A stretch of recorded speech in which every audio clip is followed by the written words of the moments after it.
I'm sure there will be in the audience, but first we will listen to the second paper, and it is my pleasure to introduce Jessica Rosenberg, who is Associate Professor in Literatures in English at Cornell University. Her research and teaching focus on the relationships between science and literature in early England, as well, from what I understood, on the history of material text and media forms and the aesthetic dimensions of everyday life.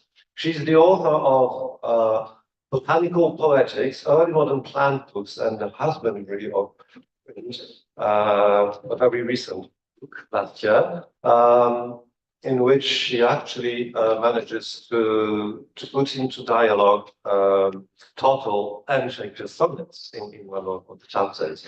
And she also published numerous articles on husbandry, hospitality, poetry, and plants. She's currently working on a book about how small epistemic forms like nuts, devices, recipes, and techniques shaped early modern comedy and everyday life. And I think that the working title is Shakespeare's Second Nature. Yes. So today you're going to talk to us about the small epistemic forms, a knack, a toy, a trick, the work of scale in Shakespeare's know-how. Thank you very much. And it's a pleasure to follow that double act. I'm going to begin with an anecdote or a little story about little things.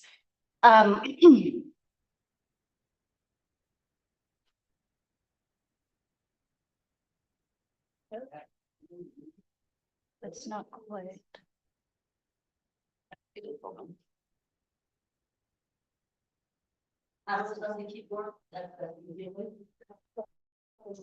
Okay. It's changing on my screen, but not on the projector. Are you showing it on the Zoom thing? We can just see the screen. Which can use yeah. That often helps. But totally unscientific one. When you start with this one.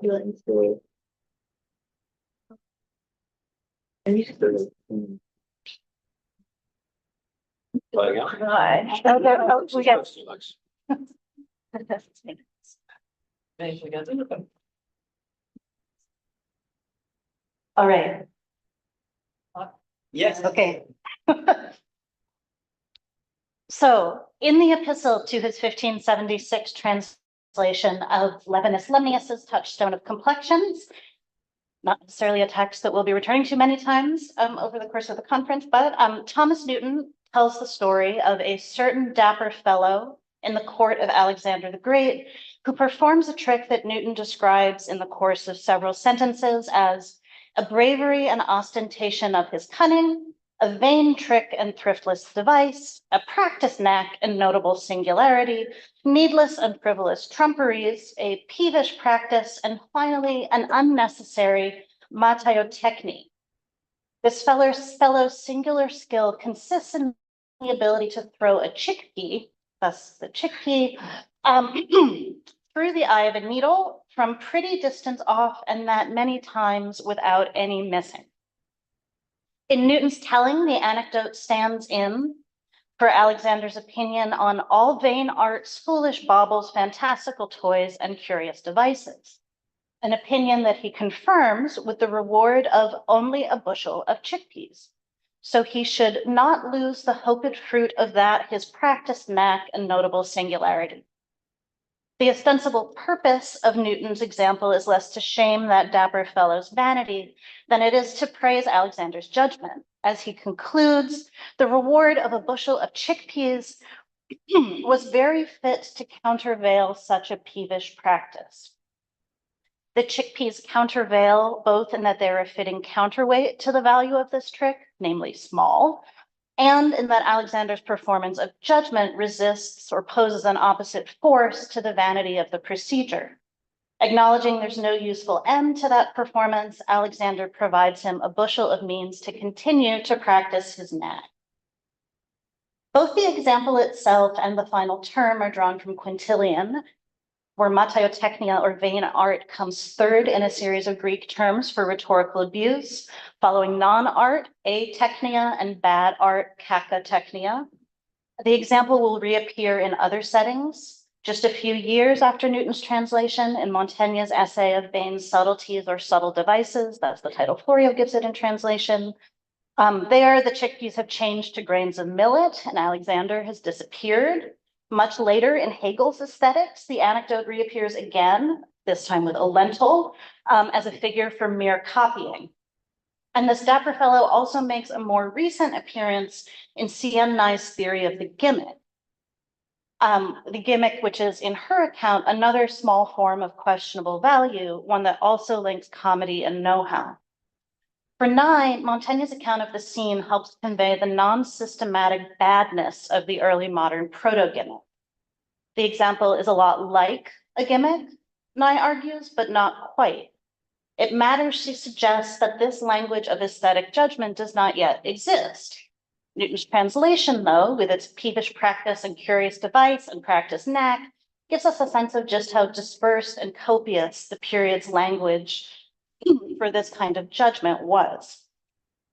Now, I begin with this example because of what the dapper fellow's practice knack can tell us about what this kind of small form can do, not despite its smallness, but because of it. Though it be little, it's fierce in its own way. It can itself be a practice, a kind of know-how, an instinct, but it can also be an object and an offering, however small, a thing of value. Its value, though, emerges in repetition, in the iterative rhythms of performance. It's one chickpea after another after another. Like many subjects of early modern comedy, Newton's dapper fellow makes an aesthetic experience out of technology or technique. And the magic of that technique plays likewise on scale. And how many of us wondered in hearing this example just how small the chickpea or how large the needle must have been for this to work. In the larger project from which this talk is drawn, I consider the terms trick, knack, and device as an ensemble, as they operate in comedy and as they signify in other practical genres, in recipes, regimens, books of secrets, household advice. I've come to call these small epistemic forms, minimal units of know-how that helped fill out a language with which people could talk about the value of household goods, tactics of everyday practice, and the lineaments of style. At the moment, and I'll run through these quickly, but I have three basic hypotheses about how knack, trick, and device operate on stage and in everyday life. The first of those is that all three terms live on the boundary of work and thing, of action and object. The second, all three attract and signal crises of judgment, both in judging where one begins and ends and in judging what they're actually worth. And three, and I'll be giving this one slightly short shrift today, but I would be happy to talk about it more. All three terms name a property characteristic of an individual or kind. So like the trick of the eye, right? It has the trick of it. It's a minimal criterion for identification and distinction, for telling things apart. So the first of these points, each term stands for an objectified technique or an artifact. A knack could be a device or an artifice, a sense that survives mostly for us in knick-knack in English, or an edible dainty, a toy or a trinket. A trick could be a ruse or a method, or a trinket or a trifle. Device possesses especially daunting conceptual range with the capacity to name anything contrived or designed, whether a mechanical engine or a personal motto. Although, and with special force in the cases of trick and knack, and I think that's partially their force as syllables, implied a small and graspable form. This compactness underwrites the value of knacks in one early printed book of household secrets, the one that you can see the title page up on the screen here. This collects, it advertises many proper knacks to repast the minds of them that love new fangles. This is 1545. With its printed title surrounded by a border of single spot ornaments, 3 layers deep, the title page is a pretty conceit that frames the book itself as a knack or a new fangle. The collection's pretty conceits and proper knacks range from everyday skills and labor-saving techniques to legerdemain and do-it-yourself marbles, not marbles. They're no marbles. as I remember, how to catch or kill mice, lice, rats, and fleas, how to make that no dogs bark at you, how to know if a woman be with male or female child, how to make hair grow, how to make hair not grow. If you've read books like these, you know where it's going next. But books like these also offered knacks for making knacks, like the fine knacks that you might mold from sugar in the form of fruit. These knacks are both methods and small trifles, as discrete units of action and as objects of social and commercial value. Knack also carries this double valence when it appears later in that same decade in Thomas Challoner's translation of Praise of Folly. And I actually added this example back in after Joanne's paper yesterday. And here again, this is in the context of banqueting. And in Challoner's translation here, he writes, so for what else? What booted so many junkets, sweetmeats, and dainties to balance the belly withal, unless the eyes, the ears, and the whole mind were also fed with laughter, sport, and merry conceits? But of all such knacks, I am the only deviser. As Challoner's use of device and deviser here makes clear, these knacks are made things and artifacts, but they're also closely tied to hospitality and consumption. Knack here is translating tragamata, originally a Greek word for like the sweet little fruits that you eat after dinner. They're both a thing that you can do, but also a little consumable sweetmeat. As the 16th century progressed, knacks and tricks as a language of objectified technique became part of Elizabethan comedies' reflexive aesthetic language, how comedies accounted for the kind of thing that they were. This is reflected in a group of plays with titles like A Knack to Know a Knave, which is 1594, A Knack to Know an Honest Man, 1596, as well as A Trick to Catch the Old One, A New Way to Pay Old Debts, A New Trick to Cheat the Devil, etc. As proper names, these titles perform a trick of their own, condensing the rangy complexity of dramatic action into a graspable and possessible form. Part of the magic and pleasure of these titles follows from this efficiency of scale, in their continuity with household goods as knickknacks, and in the density of their sound. The names of the trick and the knack capture this especially well. As synecdoche, a play that is a knack, promises knacks within, the titular trick is a model, a lesson in miniature, and a demonstration. Its very structure suggests emulation. Alexander's countervailing reward of the chickpea slyly recognizes the cyclical temporality of this kind of practice. The chickpea trick wins ever more chickpeas. But the tricks and knacks that entitle these early modern comedies further promise that their material form represents something of value in itself. And that's usually one that turns on the revelation of technique. Like books of household practice, they offer their consumers secret, useful knowledge and the possibility of repeating that knowledge outside the bounds of book or theater. And the slide that I have up right now actually shows two plays and one pamphlet. The pamphlet entitled The Trial of True Friendship, or The Perfect Mirror, whereby to discern a trusty friend from a flattering parasite. Continues to be news you can use, but it seems to allude to these two plays. So the two plays are 1594 and 1596. The pamphlet is 1596. And it comes with the subtitle, Otherwise a Knack to Know a Knave from an Honest Man by a Perfect Mirror of Both, soothly to say, try or you trust, believe no man rashly, no less profitable in observing than pleasant in reading. And in Valentine Sims' edition, the word knack actually doesn't appear in the body of the pamphlet, it only on the title page and again in the header at the beginning of the text, which suggests that it may well be Sims himself, of course, a publisher of drama at the same time, who, in imagining the text as a sellable commodity, introduced the theatrical allusion to these knacks. So the second of my 3 points becomes more clear in any of the comedies that I've just mentioned, that all three of these terms attract a crisis of judgment of both perception of the knack or the trick and evaluation. How can you tell when a trick is nearby, where it begins and ends? And how can you tell what it's worth? Increasingly, by the end of the century, to call something a knack or a trick might either advertise or devalue it, often by means of demystifying it. And to jump briefly to a slightly less comic context, the work of demystification is displayed nicely in the page layout of Reginald Scott's Discovery of Witchcraft, where here the judgment of knacks, especially juggling knacks, those fraudulent devices that are passing as magic, those judgments occur in the margins of the text in Roman type against the black letter of the main body of the text. Here, the recurrences of the term knack only in the margins lineate the text superstructures of judgment and in classification. They sort of enframe and entrap it. To call something a knack or a trick disenchants the art it names by unveiling the instrument of its operation. But it also preserves that procedure for reuse and restoration, a potential realized decades later in the reuse of Scott's knacks without the judgmental commentary in the Magic Handbook Hocus Pocus Jr., one of my favorite types. So I'm going to spend the remaining part of this talk surveying a few Shakespearean examples. Shakespeare, it seems to me, is especially interested in the work that this lexical cluster performs to make courses of action intelligible on stage as discrete entities, as component but relatively autonomous pieces of a narrative series, bounded units with a beginning and an end, never fully subsumed under the intention, action, or labor of their deviser. That is, they have kind of their own being as a sort of objectified action on stage.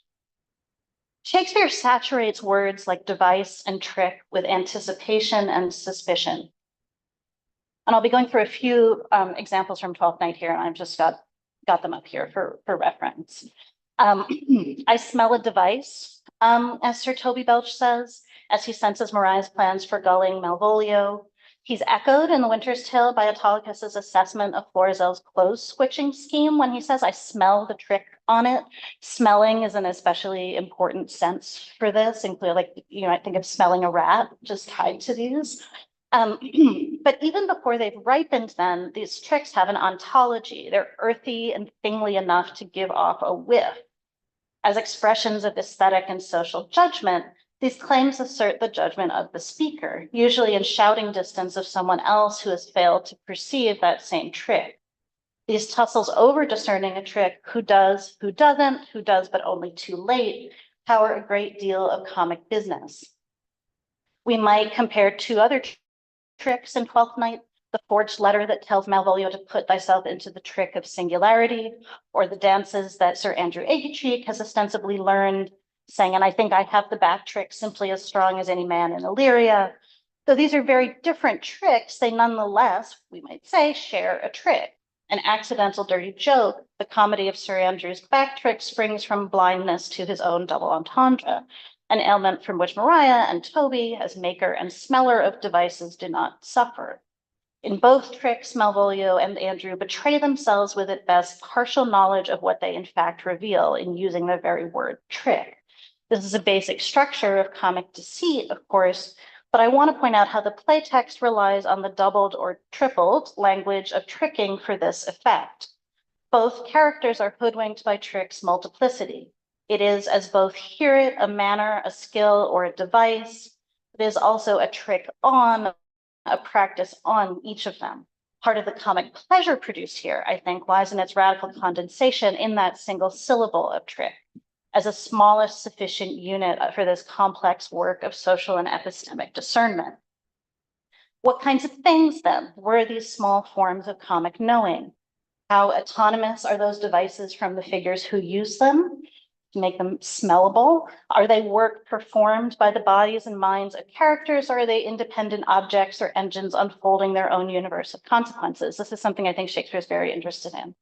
I want to consider for a moment the metaphorical registers in which characters frame these tricks as a way to begin answering that question. In Twelfth Night, Mariah posits the gulling of Malvolio as a medical intervention. I know my physic will work with him. As she has implied a moment earlier, her physic, like all physic, works on a patient's complexion. And on that vice in him will my revenge find notable cause to work.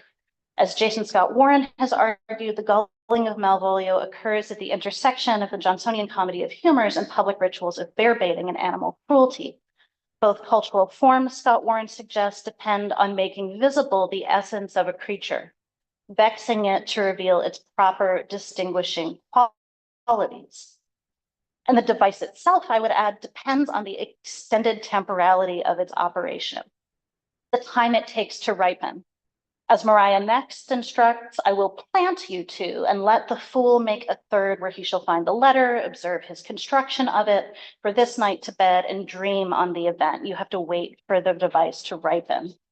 Later, once the device is in motion, they account for its operation in similar terms. As Maria asks, does it work upon him? Sir Toby answers, like aquavitae with a midwife. Later, the device is an infection that works on Malvolio's constitution, one that might take air and taint. In these cases, the device is not so much a thing or a material contrivance as it is a complex operation that works through the body of the patient, the material of the medicine, and the skill of the deviser. And in turn, it is this relative autonomy from the labor of the creator that allows the nacre device to accrue value. Relocated to a conversation between men, the medicinal virtue of Mariah's device is transmuted into material value. As Toby says to Andrew, I could marry this wench for this device and ask no other dowry with her but such another jest. The value of the jest, and thus of Mariah as jester and spouse, Sir Toby reveals, is the possibility of another one. Unlike a dowry of movable property, a device can't be accrued or hoarded. The reward for a jest is something like a barrel of chickpeas, another one and another one and another one. And I think there's some ambiguity here about Toby's phrasing. Is the proxy dowry just one more jest, or is it actually a lifetime of jests? I'm inclined to think the latter, which sort of switches marriage into like a subscription model, but that might be my own resentment of how everything now is switching to a subscription model that makes you continue to pay for it forever and ever and ever. But the desire for another in either case suggests a sort of latent insufficiency in that single device. We need another. Mariah's physic and Toby's nose, I think, also suggest a reading of the murder of Gonzago along similar lines. There, Hamlet's cry of wormwood registers the experience of bitterness, to be sure, but it also names the working of the mousetrap, another sort of small device, right? Its operation. The virtues in the early modern pharmacological sense of the device as purgative, right, which is what wormwood is. Both Hamlet's and Mariah's schemes rely on skilled procedures presented as sequences of linked action, but both also imply a break between the labor of the character and the working of the scheme itself as a non-human locus of activity. Now, a longer version of this paper would track how Shakespeare layers and tangles these words across several plays. In Henry IV, Part 1, a play especially interested in tricking, I think, where the word appears quite a lot and where it's a capacity often linked so closely to Falstaff. He has the trick, the device, the starting pole up here. But in that play, Shakespeare's language also gives equal weight to the third sense of trick as a mark by which identity might be discerned, and more precisely, a mark by which familial inheritance is betrayed. And we look there to Falstaff's jest on the villainous trick of Hal's eye as he's playing at the king. Worcester's reference to the fox-like wild trick of the Percies.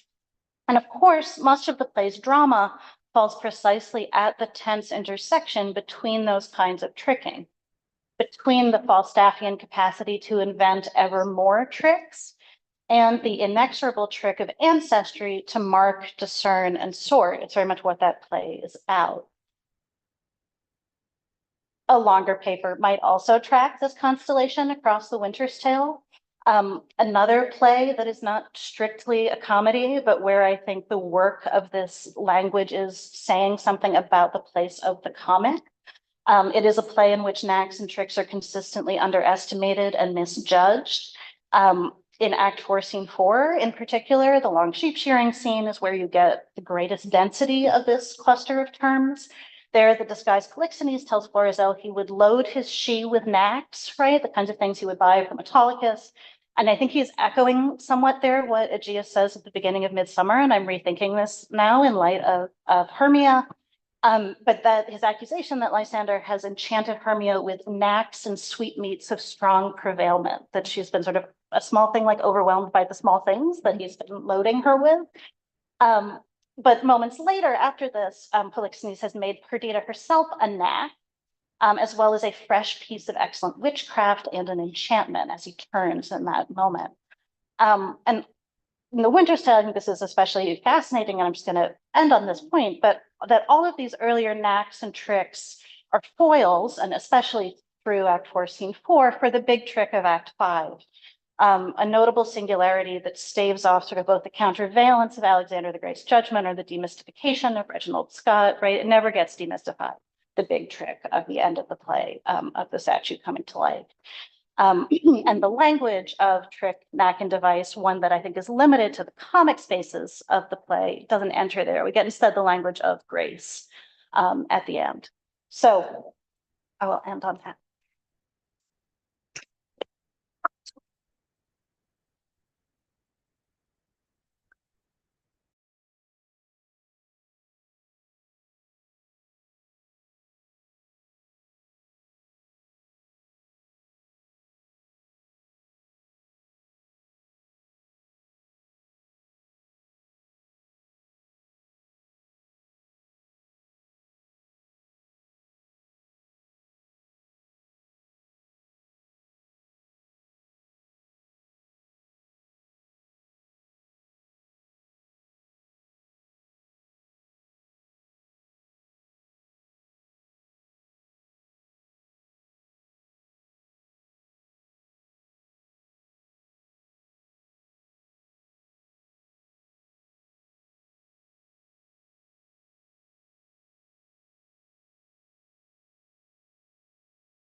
Charmaine Mesquil, University of Toulouse. So Charmaine, who is yours? Thank you. Thank you, Christine. Thank you, everyone. Oh, actually, I realize now I've got my telephone and. Who hold this one? Let you hold it. Right there. All right, I'd like to introduce our first speaker. Thank you. Anne-Valérie Dulac. I'm very pleased to introduce Anne-Valérie Dulac, the senior lecturer in Elizabethan Studies at Sorbonne University. Her research interests cover limning and limners in early modern England, the rendering of iridescence and luster in early modern watercolor, as well as animal-made supports, vellum, wax, ivory, for small-scale portraiture in Elizabethan and Jacobean England. In 2021-22, she was awarded a short-term fellowship at the Maison Française d'Oxford to work on the poem and miniatures in Georges de la Motte's hymn to Elizabeth I at the Bodleian, as well as a grant from the Institut Français de Stockholm to work with Cecilia Ronestam at the National Museum's collection of miniatures, will lead to a seminar on the circulation of techniques and terminology between early modern limners. She has recently joined the team of the ERC project Promoto and will be co-organizing 2 international conferences on the materiality of color in Oxford and Paris in 2023 and 2024.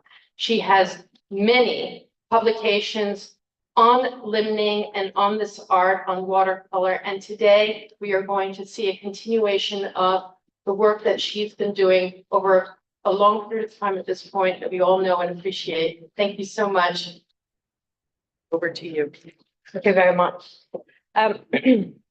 So only days after Charles I's execution, the King's picture was disseminated widely across a wide range of media. Many of the memorial objects, such as medals, pendants, rings, or even miniature editions of the icon basilica, which contributed to the cult of the Martyr King, were characterized by their diminutive size, which allowed for mass production, easy circulation, and secrecy. The present paper focuses on a specific and relatively lesser known brand of royalist mementos, portrait miniatures in oil and copper with companion sets of mica overlays, which were usually kept in small portable cases. These thin, transparent painted sheets of mica allow the owner of the set to play with the base portrait and change the sitter's outfit, headwear, hairstyle, or situation, not unlike a prefiguration of the modern paper doll. Although very little is known about the specifics of their production, and only 45 of them have been recorded in museum collections across the world, most of the extant sets with a male sitter have Charles I depicted on the base portrait, with the companion mica slips telling the story of his trial, imprisonment, and execution. Most of them were produced in the years following his execution, thus participating in the media hype around the dead king, which saw the portrait of the king become a veritable icon, worshipped and meditated on by Dutch audiences. The portrait miniatures under study may therefore have been destined to a broader audience than just the royalist exiles who had gathered in The Hague around the Prince of Wales. But these small pictures were also conveniently portable and may also have been intended for shipping and smuggling into England or the Scottish ports alongside royalist printing. I will here posit that as a literal instance of micro-history, these miniatures do not provide entertainment only, but achieve maximum memorability through their combined use of pictorial and dramatic effects, as they seem to borrow from contemporary English and Dutch theatrical culture. These portraits of Charles I are part of a wider, if minor, subgenre of miniatures which appeared over the course of the 17th century. The subjects of these miniatures may be both male and female, all of them painted in oil on oval pieces of copper with similarly shaped mica slips. The overlays are painted in gouache or oil over mica.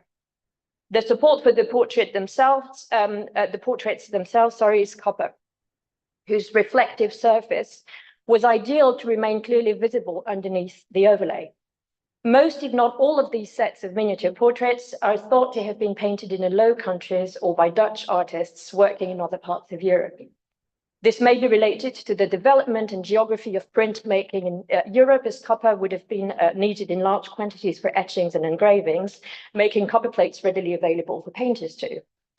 The booming production of prints in the Low Countries in the late 16th and 17th century does probably account for the vogue for copper-based artworks. Prices for copper plates were about the same as those for wooden panels, which also partly explains their dissemination. Stylistically speaking, the portraits used as bases with the mica overlays are all rather unsophisticated and basic. Many of them seem to have been copied from engravings, as are many of the costumes painted on the mica overlays, most of them by Bohemian-born graphic artist Wenceslaus Haller. The many similar portraits and overlays in circulation are also evidence that they were most probably produced in a professional workshop setting and meant for reproduction. Therefore, unlike other far more sophisticated miniatures on copper that were made at the time, the miniatures with overlays would have been intended for rapid and massive circulation. As such, they're usually considered by art historians as curious and amusing toys first and foremost. The other reason for their being considered as providing entertainment mostly is the provocative nature of some costumes in the sets, some of which allow the owner, for example, to dress their sitter as nun and courtesan alternatively, which seem to echo, if only tenuously, other small risque images of naked women or erotic scenes with companion mica sheets, which were produced in the Netherlands in the second half of the 17th century. However delightful and amusing these proto-paper dolls may seem, some of the costumes found in several sets, including clerical garb of the Catholic Church, must have resonated with contemporary religious conflicts, especially for those female sitters sometimes identified as Henrietta Maria. The deeper side to these dolls or toys also applies to the representation of Charles I in the 1650s. Although the sets featuring the king do share some of the entertaining purpose of the other sets, my contention is that their subject matter and treatment thereof complicate the chief end of play by adding a distinctly moving, memorable, and dramatic dimension to these images, aimed at redressing history in most theatrical fashion. This paper focuses only on those sets I was able to see or for which digital images are available. No accurate or exhaustive registry has been achieved yet. We also need to bear in mind that due to how thin and fragile the mica overlays are, no complete set seems to have survived, although it's generally admitted that these sets may have included as many as 24 slips in all. The description I will be giving here is therefore necessarily incomplete and only accounts for some shared features of the surviving lots, to the exclusion of other common characteristics or particulars which may have appeared from a more comprehensive yet impossible overview. What could have been the reason for anyone to want a small picture of the king at that time? As noted by Marsha Poynton, seen from an anthropological perspective, portrait objects such as miniatures, which can be carried, handled, and hidden, function as transitional objects for displaced populations such as refugees or exiles, and they provide a sense of continuity and community. Yet even more relevant to this specific context is the congruence between the mode of operation of the reliquary and that of the portrait object. In post-Reformation England, miniatures were endowed with effective and emotional force in ways reminiscent of some of the old faith's sacred objects, such as the rosary or the Eucharistic wafer, whose equally small size had permitted tactile intimacy and proximity with the dead, something which has been beautifully argued by Dimpner in her chapter on Elizabethan miniatures. In a world where previous forms of contact with the departed were no longer officially available, miniatures worked as secular reliquaries of sorts. Small portraits may therefore have seemed even more engaging to all those involved in the cult of their martyr king. Although these features may explain the production of many different types of miniatures in the wake of the execution of Charles, they fail to account for the more specific appeal of those with mica overlays. One distinctive feature of these sets is the very material used in their production. Mica and copper were both appreciated for more than mere practical reasons. Their sparkling quality probably stood high on the list of the reason why they were chosen for this type of production. Copper's reflective surface and mica's shine, reflected in many of the several words which were then used to name it, such as glimmer, work in ways strikingly commensurate with the optical metaphors which pervaded contemporary royalist discourse since at least the 1640s. William Sedgwick, for instance, denounced the army for their actions, asserting that the army was so blinded by ideology and ambition that they could not see what was evident to others, namely, I quote, that there's a sweet glory sparkling in him, Charles, by suffering, though you see it not. The glory sparkling in the king was thus appropriately matched by the sparkling in the copper miniatures and their companion overlays, the latter working as a revelatory device, bringing to light the truth to be discovered in the base portrait, redressing historical perspective. Another key characteristic of these sets lies in the way they conjure up the memory of the martyr king for the viewer. These small pictures, along with their overlays, were primarily designed as interactive and kinetic pieces. As such, these playable media were most aptly suited to the stimulation of memory and emotion alike. Rhetoricians and authors of treatises on the art of memory had long been fully aware of the ways in which motion contributed to make communication both effective and memorable.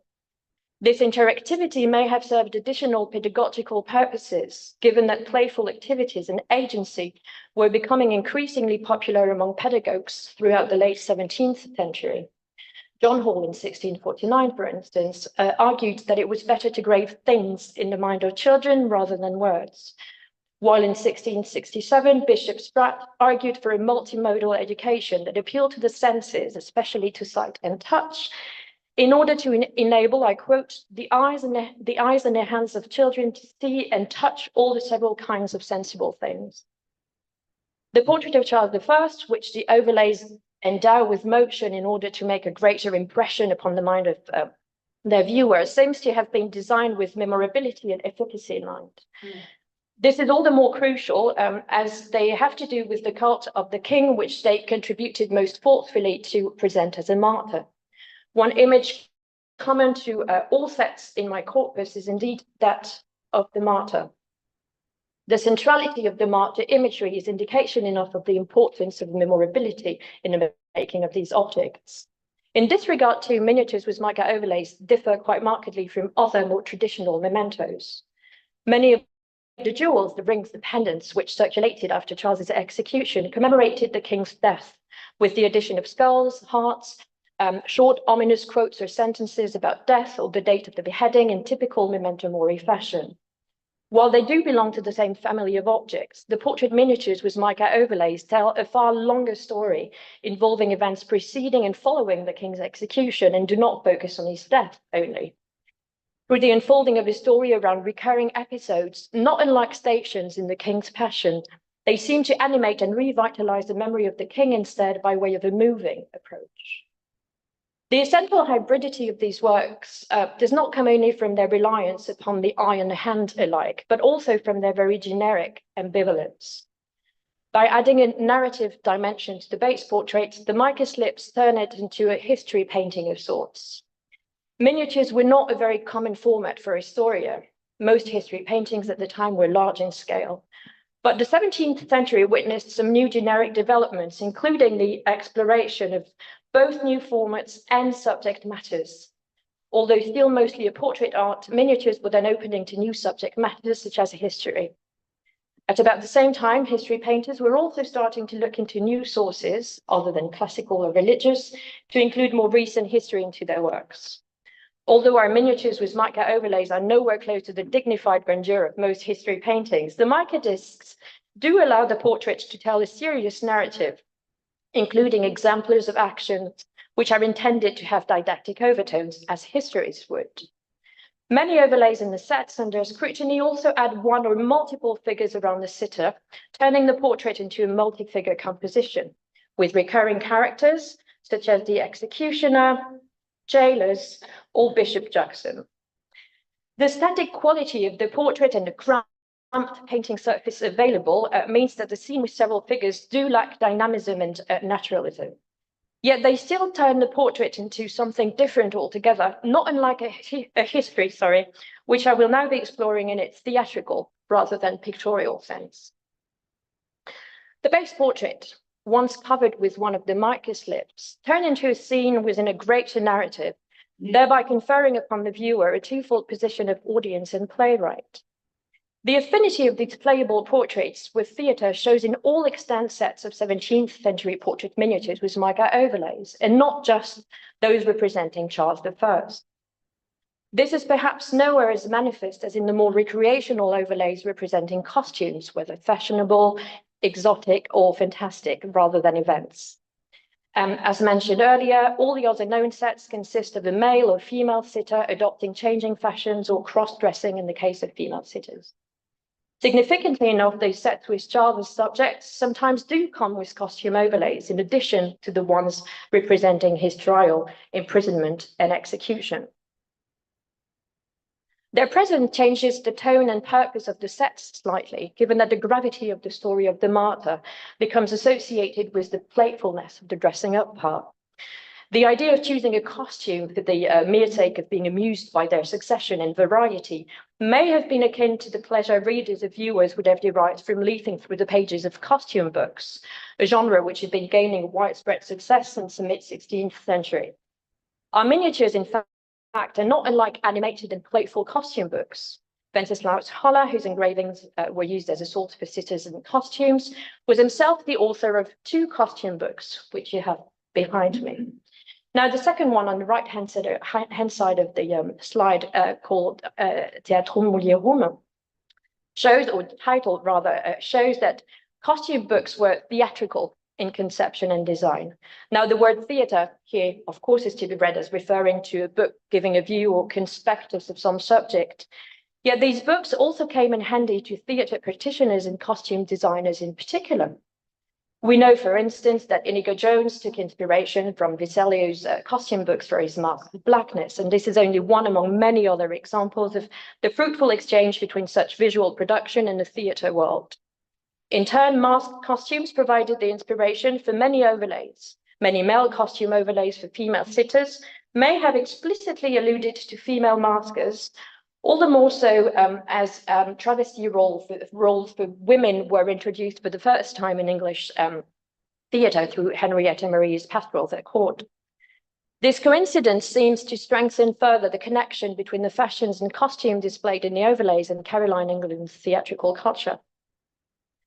The miniatures with overlays can therefore be seen as a form of theatricalization of the last days of Charles I. They unfold a silent, dramatic play with changing scenes and costumes involving several actors and a lead male role, as was the case in most history plays or tragedies at the time. The king's death is staged as a tragic history through the careful choice of key sensational moments as well. All sets, without exception, contain a gruesome overlay of the king's severed head, bleeding profusely. This gory scene is prepared in most ominous fashion by other slips, equally included in all sets, showing the executioner holding his axe in the foreground in a clever moment of tension building. And here, interestingly enough, the axe, like other recurring props in the sets, such as Charles's black hat, for instance, or Jackson's Bible, or the gartered ribbon and badge. All of these objects seem to work as props in the painter's stagecraft. There's even quite an evident sense of rhythm and tempo in the unfolding of the scenes, as the story may be performed with the inclusion of dramatic pauses of sorts, when the king is seen sleeping on the eve of his execution, for instance, or standing alone in his cell. The theatricality of these sets should come as no surprise, given that the royalist propaganda over the interregnum years relied heavily upon many forms of performance, whether in print or in pictures. Historians and theatre scholars alike have already argued at length that in England, with the closing of the theatres, the performance aspect of literature and political behaviour migrated into the realm of print. I'm here offering to extend this migration to the visual arts by adding miniatures with overlays to the list of alternative performances.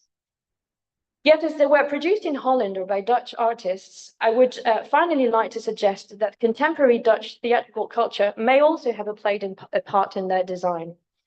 I'm here thinking in particular of the use of tableaux vivants, which likewise rested upon the combination of theatrical and pictorial effects to impress and achieve greater emotion in the audience.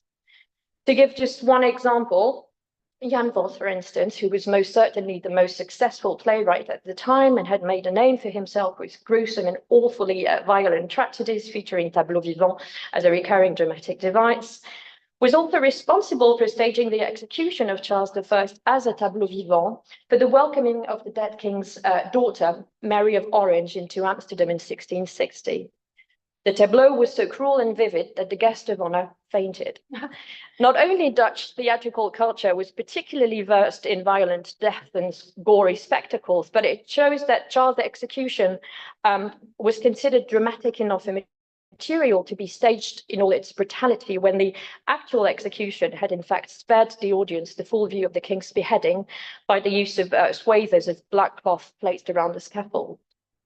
Voss's 1660 tableau was thus performed after one of the often reproduced prints, featuring the memorable yet purely fictional vision of the executioner holding aloft the bleeding head of the decapitated king. The design of Voss's tableau has therefore a lot in common with the way the death of the king is presented in the miniatures with overlays. Not only do they share the same spectacular and sensational approach to the king's death, they also rely upon the combined power of both drama and painting to make a lasting impression upon their viewers. Both forms, finally, rely in no small part upon the distortion of the course of time in order to generate dramatic intensity. Much in the way the tableau vivant, in the words of Franz Wilhelm Corsten, with regards to its momentousness and openness towards the future, captures the nature of the political moment, miniatures with mica overlays essentially differ from other mementos in that they allow their owners to play with the narrative of time and maybe examine alternative outcomes to the reality of how events unfolded. For all their violence and cruelty, the mica overlays play with the notion of reversibility, or restoration even, to put it into more political terms, thereby endowing these small playful objects with immense communicative and potentially subversive power.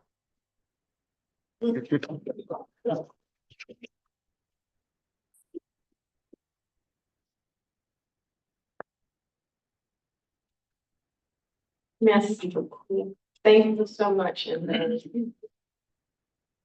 I'd like now to go directly to our next speakers, and then we'll, of course, have questions at the end. Our last two speakers, or next two speakers are going to be speaking on the same subject. I'm going to introduce each of them first. Okay, Estelle Rivière-Arnaud est professeure à l'Université de Grenoble-Alpes en études anglophones, excusez-moi. Sa recherche porte sur l'adaptation scénographique du théâtre de la première modernité ainsi que sur ses réécritures contemporaines. Elle a publié plusieurs monographies et des collections d'articles à ce sujet, ainsi que des articles et des comptes rendus de mise en scène. Elle prépare actuellement une publication CNRS Édition sur la réinvention de Hamlet au XXe siècle. Et Sébastien Scarpa est maître de conférences à la même université, à l'Université de Grenoble-Alpes, où il enseigne la littérature, l'esthétique et l'histoire des idées au sein du département d'études anglophones. Ses travaux portent principalement, sur la poésie et la peinture britannique au XVIIIe et XIXe siècle. Il interroge l'essence du geste créateur et ses modalités de déploiement. Entre autres ouvrages, il a fait paraître un numéro de la revue Representations dans le monde anglophone consacré aux détails, février 2021. Et le titre de leur communication est Fusilier ou Fuselier, ou l'art de donner à voir le presque rien shakespearien. Merci beaucoup. Merci beaucoup, merci à vous pour la présentation, merci pour l'accueil et merci d'être là pour nous écouter. Avant de commencer, je souhaite préciser que cette communication sera plurielle, à plus d'un titre. C'est une communication à deux voix, d'évidence, portant sur deux artistes puissants de deux siècles différents. Une communication également la croisée des disciplines et des approches, l'approche picturale, l'approche théâtrale, l'approche textuelle également. Et enfin, une communication dont l'objet est un petit rien, un détail pris dans l'enchevêtrement de tout ce que je viens d'énoncer. C'est dire si nous avons beaucoup à dire, c'est dire si nous aurons du mal à tout dire. Donc voilà, on va opérer des coupes drastiques. On espère aller au bout. On a le temps, d'accord? On me souffle que nous avons le temps à ma droite, tant mieux. Donc je m'empresse de commencer pour vous rappeler en réalité ce que vous savez probablement déjà, à savoir que Fius, artiste suisse mais londonien d'adoption, est connu pour être le peintre du cauchemar. En d'autres termes, le peintre de l'inconscient qui fait irruption dans l'univers de la représentation. Le tableau fait sa renommée dès sa première exposition en 1782. Il en peindra plusieurs versions, comme celle-ci par exemple, et l'une des lectures qui en a été proposée consiste à y déceler un substrat shakespearien. Le monstre, l'incube, a priori, qui est assis sur la poitrine de la jeune femme, serait une allusion à Queen Mab, et le tableau inspiré d'une tirade de Mercutio dans Roméo et Juliette, acte 1, scène 4. L'analyse est parfaitement plausible. Les éléments du texte et de la toile coïncident, et elle est d'autant plus plausible que Pius Fay a peint un autre tableau, celui-ci intitulé Queen Mab, qui, on le voit bien, est le pendant visuel du cauchemar. Il en respecte des codes. En réalité, Pius Fay se passionne pour Shakespeare depuis son adolescence.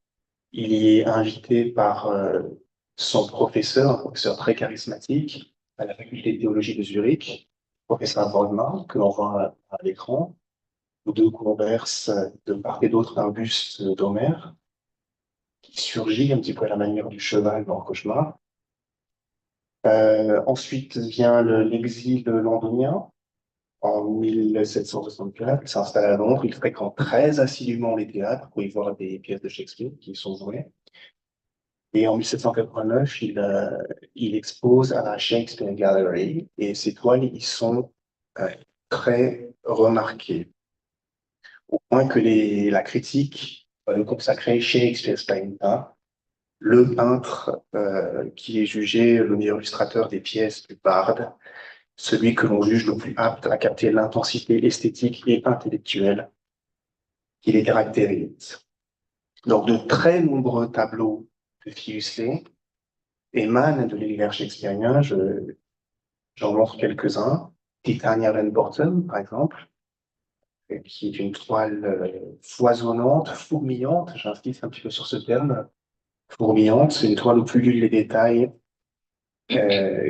et qui trouve sa source, bien sûr, dans le songe de nuit d'été. Voilà quelques détails sur lesquels je reviendrai peut-être. Je souhaite également montrer cette autre toile, Macbeth Sleepwalking. C'est une toile qui nous propose un portrait saisissant d'une Lady Macbeth emportée par son délire dans l'acte 5, scène 1. Ses yeux exorbités, semblables à ceux du cheval spectral dans le cauchemar, traduisent l'effroi tout autant qu'il méduse, et encore une fois, j'insiste sur ce terme, puisqu'il évoque bien évidemment la méduse. Sa posture a quelque chose d'extrême, son corps tendu, prolongé par la chandelle et surgissant, encore une fois.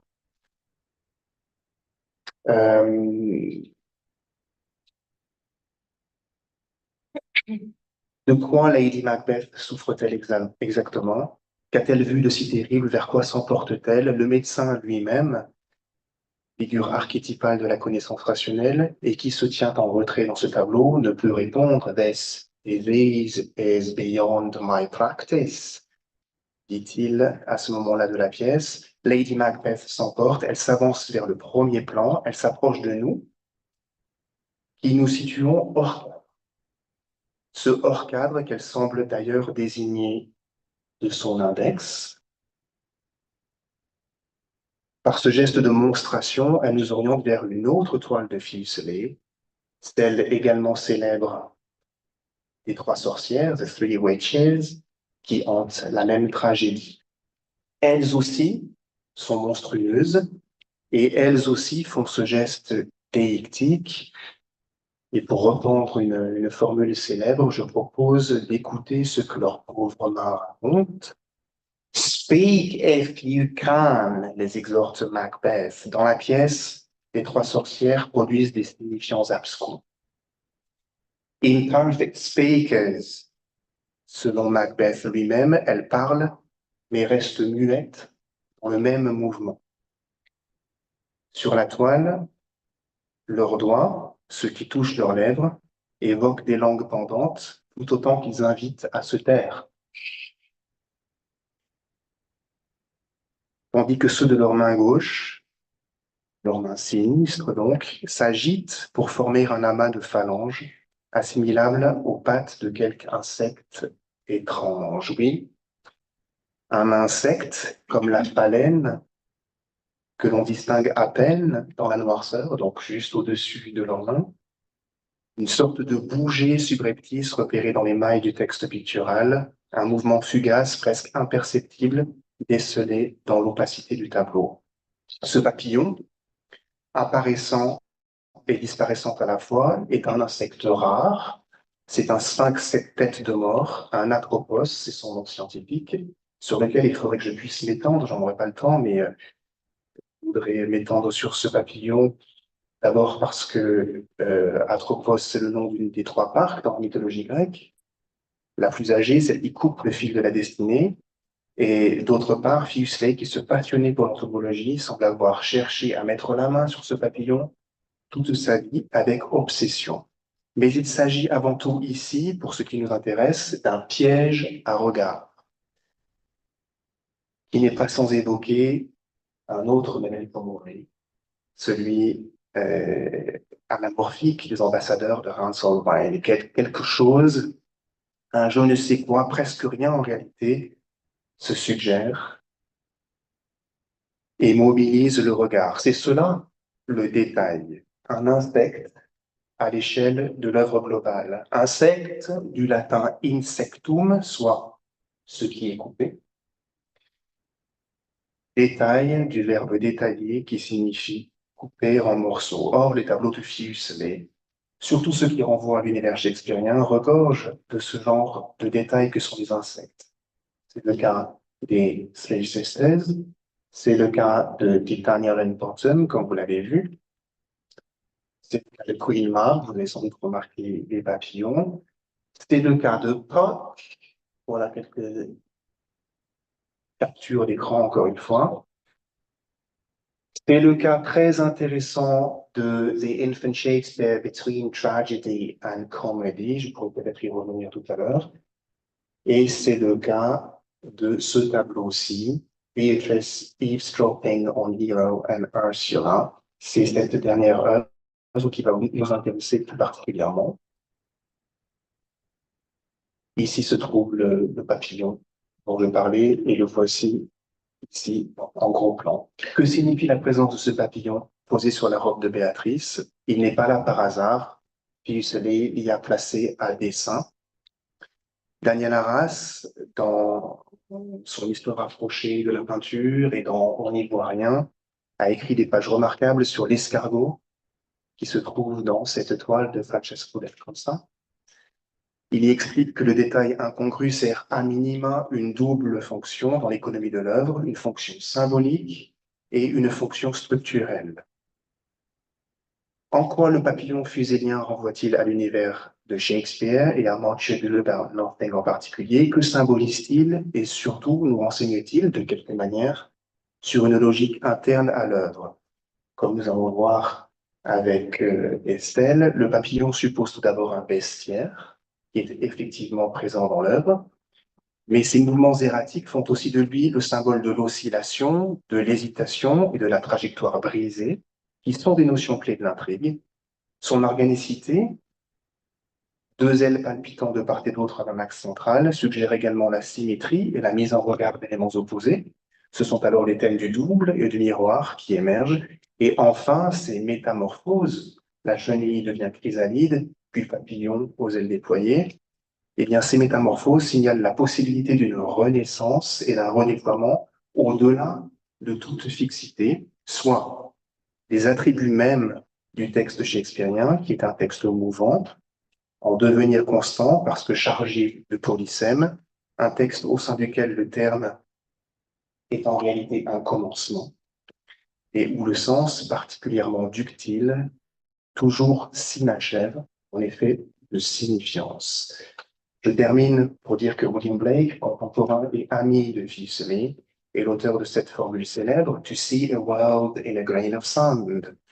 Je n'irai pas jusqu'à dire que nous allons voir the whole world of Shakespeare, in a butterfly, mais l'insecte détail opère certainement au-delà de sa forme circonscrite et au-delà de lui-même. Donc, il va revenir sur le détail du papillon. On va faire un petit détour, puisque ce qui nous intéressait aussi dans ce dialogue, c'est de pouvoir relier l'art de la composition picturale et l'art de la composition théâtrale, l'art scénographique auquel je m'intéresse souvent, et voir peut-être l'influence que qu'il a encore aujourd'hui sur certaines esthétiques théâtrales. Dans un premier temps, je vais revenir un peu sur la pièce, tout comme sur la toile de Fuseli, où les détails s'estompent avec le temps, puisqu'on peut s'interroger aussi sur le fait que les détails disparaissent puisque la toile se noircit avec l'âge. Le sens des mots de la pièce de Shakespeare est fluctuant, et ce, dès le titre. Nous sommes invités à chaque nouvelle lecture, chaque nouvelle représentation de l'œuvre sur la scène ou sur la toile, à évaluer ces mots. Dans Much Ado About Nothing and the Spectator, William Barbula analyse l'ambivalence comme le principe même sur lequel le dramaturge a construit la pièce. Je le cite: The dramatist is making generalization difficult. There is always another interpretation available, and it is usually just as valid. Il avait, juste avant cette conclusion, rappelé que le nothing titre de la pièce se prononçait noting au XVIe siècle, et qu'il renvoyait au terme homologue, observing et eavesdropping, que l'on trouve dans presque toutes les scènes de la pièce. L'une des principales thématiques de Much Ado est en effet le regard, puisque se portent les personnages les uns aux autres, en même temps que l'écoute attentive et secrète de ce que l'on dit d'eux. On le constate dès l'acte 1, lorsque Don Pedro propose à Claudio de jouer son rôle afin d'obtenir les aveux de Hero lors de la fête qui est organisée par Leonardo. I will assume thy part in some desires, and tell fair Hero I am Claudio, and in your bosom I'll unclasp my heart and take thee hearing prisoner with the force and strong encounter of my Morris tale. Acte 1, scène 2, vers 304-308. Dans le dialogue entre Shakespeare et Fuseli, nous observons les sujets du tableau et les mots du texte pour déceler ce qu'ils dissimulent, en nous accordant cependant sur l'improbable certitude qui en résultera.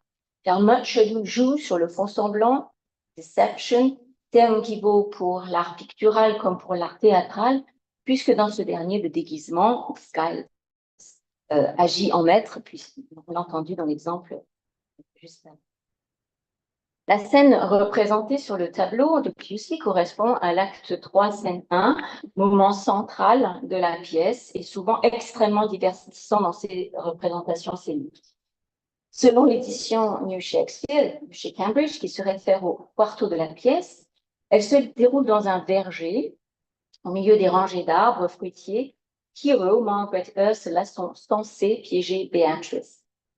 Les références à cet environnement abondent dès les premiers vers, où on entend « Say that thou overheardst us » par la voix de Hero, qui dit à Margaret qu'elle doit aller chercher Beatrice and bid her steal into the peachy bower where honeysuckles ripened by the sun forbid the sun to enter. C'est intéressant de voir que sur la toile, effectivement, le soleil semble absent. Les scénographies choisies pour cette scène recourent également souvent à une esthétique verdoyante relevant tantôt du symbole, on va le voir là dans les deux images suivantes. Donc, l'une qui a été prise en 2016 au Festival de Shakespeare en Utah, et puis parfois relativement réaliste dans la mise en scène en 2009, oui, en pleine nuit. Dans la dernière mise en scène au Globe, qui date de 2022, il y en aura une cet été aussi, en 2024, l'ensemble du décor était revêtu de feuillage et de fausses pelouses. Sur la toile de Pusey, cette nature est également présente, quoique de façon plus estompée. Les personnages se situant à l'avant-scène occultent un peu la visibilité, la vue de cet arrière-plan vers droite. Mais d'autres éléments du script y trouvent un écho saillant, sur la toile. Ainsi, la posture tout en courbe de la Béatrice du tableau se dessine dans les termes employés par celle de la pièce. Sous la plume de Shakespeare est en effet dépeint un bestiaire qui compare Béatrice à un vanneau, lapwing, vers 24, puis à un poisson ferré, puis plus tard comme un faucon, haggard. Plus loin, c'est aussi le terme lined, she's lined au vers 104, qui fait plus encore penser aux lignes courbes du sujet de Pusey, car si l'ambivalence du terme line renvoie à la fois à l'arbre, tilleul, aux fruits du verger, le citron vert, et à l'oiseau capturé, c'est lorsqu'il traduit l'ondulation propre au mouvement d'une personne qui se prélasse, qui fait entrer en résonance texte et toile. On note aussi sur le tableau, puisqu'on parle du bestiaire, la présence d'un chien tout en haut. Je ne sais plus s'il y a un détail sur le tableau, on le voit, voilà, on le voit qui est en train de boire dans une coupe. Je vais passer assez vite sur ce détail-là, puisque ce qui nous intéresse, c'est quand même le papillon. Le chien est mentionné plusieurs fois dans la pièce. Ce qui est intéressant, c'est qu'il est mentionné par la voix de Béatrice et celle de Bénédicte quasi exclusivement. Une fois, il est mentionné par Dogberry, qui contient aussi le terme chien dans son nom. Mais ce rapport au chien est toujours relié au rapport à la séduction ambivalente, hein, et au fait que l'ambivalence est due à une voix déplaisante, comme un aboiement, une façon de se comporter qui serait assourdissante. On s'est beaucoup interrogé sur la présence et la fonction de ce chien dont on voit aussi un faible une faible ligne rouge, hein, qui tombe comme le vin ou peut-être un fruit rouge qui est bu et qui semble couper la toile en deux, mais tout en la reliant aux courbes du costume de Béatrice. Venons-en au papillon. Il n'y a pas à proprement parler d'allusion au papillon dans la pièce, malgré toutes les allusions qu'il peut y avoir à d'autres insectes ou d'autres animaux. Mais Pusey nous donne des clés de lecture. Les points sur les ailes du papillon qui imitent les yeux du peintre et ceux admirant la toile sont aussi l'expression du double. Or, on le sait, cet acte 3, scène 1 est le double, ou peut-être une forme de répétition de la scène 3 de l'acte 2, lorsque Bénédicte est lui aussi l'objet du complot amical de Don Pedro, Leonardo et Claudio. Dans cette scène, je passe assez rapidement, il y a aussi des allusions répétitives aux animaux, comme la volaille, la mouette, ou encore le poisson, mais aussi à la façon de se mouvoir qu'a Bénédicte et qui reflète celle qui nous est présentée ici sur le tableau de Pusey. Je passe un petit peu certains détails pour préciser encore que ce papillon, porteur du double, porteur aussi de l'évanescent, quelque chose qui fluctue, qui bouge, est porteur d'un ensemble de signifiants. On le voit sur la manche de Béatrice, posée délicatement sur un tissu rouge et paraît démesuré dans les proportions de la toile. Il s'impose aussi dans un endroit central du tableau, comme l'est la scène 1 de l'acte 3, lumière se dégageant de l'obscurité, tout comme le visage du sujet. Malgré tout, à l'instar de l'éventail que l'on voit sur la gauche et qui est tenu par Hero, ou encore des plis du tissu de la robe de Béatrice, il évoque l'effleurement, la grâce, la féminité, des éléments qui ne sont pas présents pourtant dans la définition du comportement de Béatrice. Hero dit d'elle, nature never framed a woman's heart of prouder stuff than that of Beatrice. Disdain and scorn ride sparkling in her eyes, misprizing what they look on. Le papillon vient donc inscrire l'ironie aussi dans la composition. Et il est intéressant dans la citation que je viens juste de porter, de noter que c'est aussi un vocabulaire lié au regard qui est utilisé, qui décrit la façon de regarder et qui, par ricochet, nous invite à regarder à notre tour, sans dédain, cependant, ni mépris, les yeux des personnages qu'a peint Fuseli. On voit que chaque individu, chaque femme a les yeux en biais, coquins parfois, complices, inquisiteurs, et tous en tout cas louvoyants. Terme 2 fois employé par Béatrice dans des expressions à l'acte de scène 1, pour parler d'abord de l'attitude de Bénédicte, I'm sure he's in the fleet, puis de son propre cœur, awful, it keeps on the wind side of it. Sur la toile du peintre, papillon, éventail, drapé, engage ainsi l'observateur à revenir au texte, à y feuilleter de nouveau les pages pour déceler d'autres sens et mieux voir le détail contenu dans le verbe. Je passerai rapidement sur 2 autres images scénographiques qui peut-être font très loin, de manière très lointaine, écho à la toile de Fuseli, pour simplement, alors dans un premier temps, c'est sur l'image suivante, celle-ci, voilà, la mise en scène que j'ai pu, à laquelle j'ai pu assister en 2017, au Théâtre du Globe, alors situé dans le Mexique des années de la Révolution de 1910. Ce qui m'intéressait dans la plupart des images en fait que nous pouvons tenir de cette mise en scène, ce sont le déploiement des jupes qui reprennent le motif de l'éventail et aussi de ce feuilleté que l'on peut avoir au fil des pages lorsque l'on revient en avant, en arrière sur les mots du texte. Et puis, un deuxième motif très présent aussi dans la toile de Fuseli, mais qui est évidemment un motif théâtral avant tout, c'est le rond que l'on voit dans les yeux, dont on a dit à l'instant, que l'on voit aussi sur les points du papillon et qui évoque bien sûr le haut de bois. Donc, haut de bois, espace supposé vide, mais qui est espace en réalité plein de sens. Il faut guetter le signe, le laisser surgir et se laisser surprendre, comme avec la toile de Fuseli.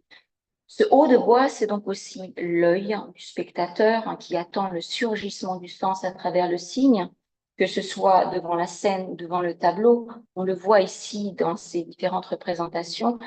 Il est effectivement plein, ce rond central, ce cercle géométrique où les personnages vont parler, vont apporter des informations sur l'intrigue. Il est aussi présent dans la toile du tableau, non seulement dans les yeux, à l'extrémité des feuillets de l'éventail, dans l'ovale du chapeau que porte Béatrice, ou encore dans la courbure des corps. Il est ostensiblement présent dans ces scénographies, mise en scène ici, au festival Musa, dont j'ai déjà parlé, mais dans une autre mise en scène, à chaque fois pour apporter un nouveau signifiant au cœur, au centre du plateau. Ce haut, ce rond central, dirige donc notre regard, l'oriente vers cet espace clé. Il revêt la forme de l'œil pour mieux encore nous inviter à voir ce qu'il y a dedans, mais aussi autour, voire au-delà. Et je repasse la parole pour conclure. Je vais conclure qui est pour 1 minute 30. Oh, Je conclue sur cette vignette pour faire un point sur le regard, la paire d'yeux dont Estelle vient de parler, et le papillon, là, vous voyez au centre, le papillon qui est un papillon pour moi visage, un papillon faciès. Les 2 taches, les 2 ocelles sur l'aile du papillon lui donnent une consistance anthropomorphe. Cela veut dire que quelque chose, ou plutôt quelqu'un, me regarde. Et je me regarde en retour. Il est l'objet de ma pulsion scopique. Papillon-regard indicie une rencontre avec un autre, avec une altérité qui est tapie dans les profondeurs du tableau. Ce papillon est donc un objet de contact visuel. Tout le problème étant ici qu'il nous est présenté comme fuyant, comme volatile, déjà disparaissant, car le papillon est un être du battement, du spasme, de la palpitation, du clignement pur et éphémère. Donc l'imago, qui est le nom scientifique du papillon, fait image, mais cette image est une parure. C'est un leurre qui masque la béance d'une non-rencontre, le vide creusé d'une rencontre impossible avec un être évanoui, intangible. Il savait passer beaucoup de temps à peindre ses papillons au cœur de ses toiles. Il les peignait avec précision, ils sont nets. Et s'ils font l'objet d'une grande concentration, c'est parce qu'ils sont d'une intense activité pulsionnelle. Ils font nœud, en quelque sorte, dans le tissu pictural, la trame de la représentation, la nothing également.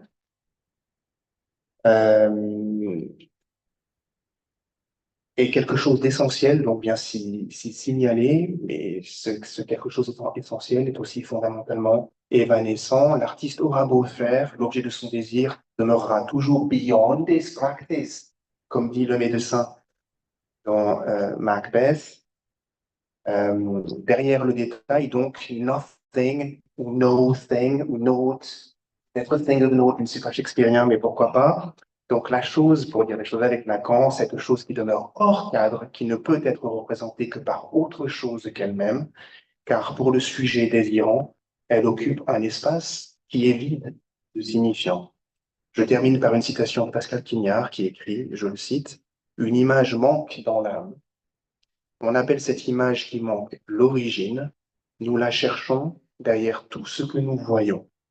Les artistes, qu'ils soient peintres, poètes ou dramaturges, la cherchent au cœur de leur création sublimatoire, sur la toile, sur la page et sur le bout de l'or. » Merci beaucoup et merci pour votre supplémentaire. Merci.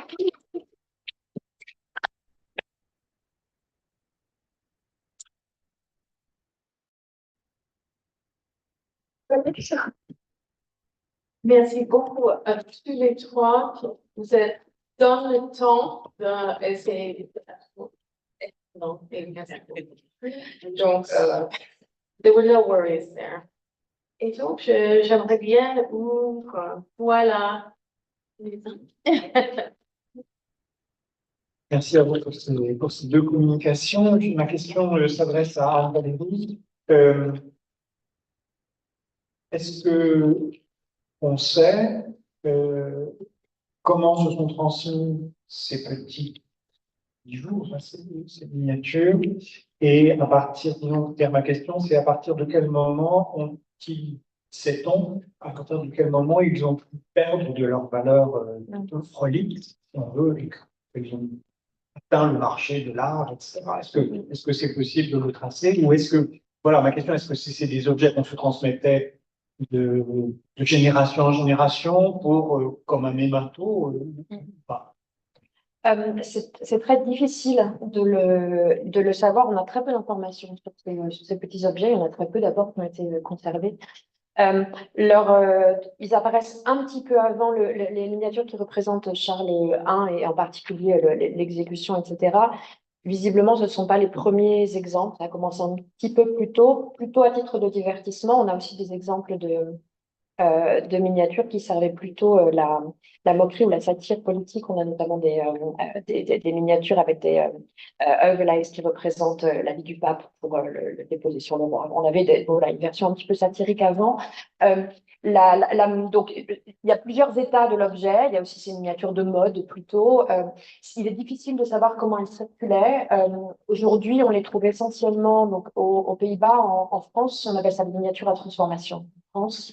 En Suède, quelques-unes en Angleterre également, mais leur trajet, leur histoire et leur voyage restent très méconnus. C'est vraiment quelque chose encore très mystérieux, ce qui est un peu frustrant. Mais on sait très peu de choses et sur leur valeur, je pense que d'un set à l'autre, on voit qu'il y a des qualités quand même assez différentes, donc je pense que ce serait difficile aussi de généraliser sur la valeur de ces objets. Je pense que ceux pour Charles, non, je préfère pas lancer d'hypothèse sans fondement. On n'a pas de source vraiment, donc malheureusement, je n'ai pas de réponse précise à apporter.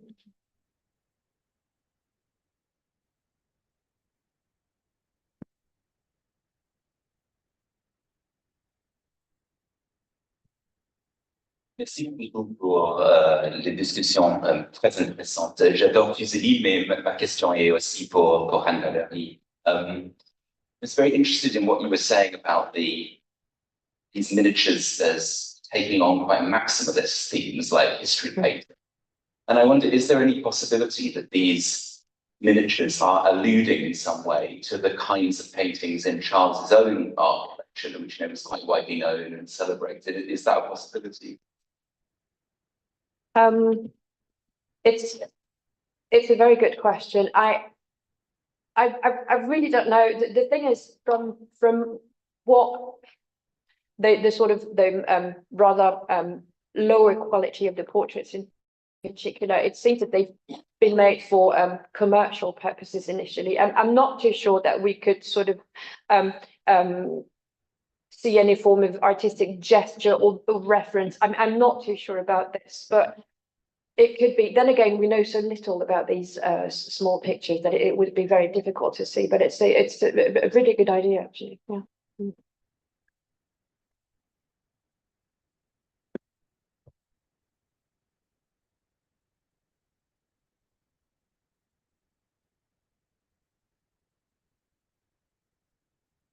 Since we've come back to the question of scale, I was wondering, could you just tell us, this morning you spoke about Hilliard's futurists, but could you just go back to the question of stature and say what is about how to represent someone who's tall or small in relationship to this figuring forth this the large and enlarging small. Yeah. In what the art of limning says is based upon the rule of the eye mostly, which is a phrase used by Hilliard himself.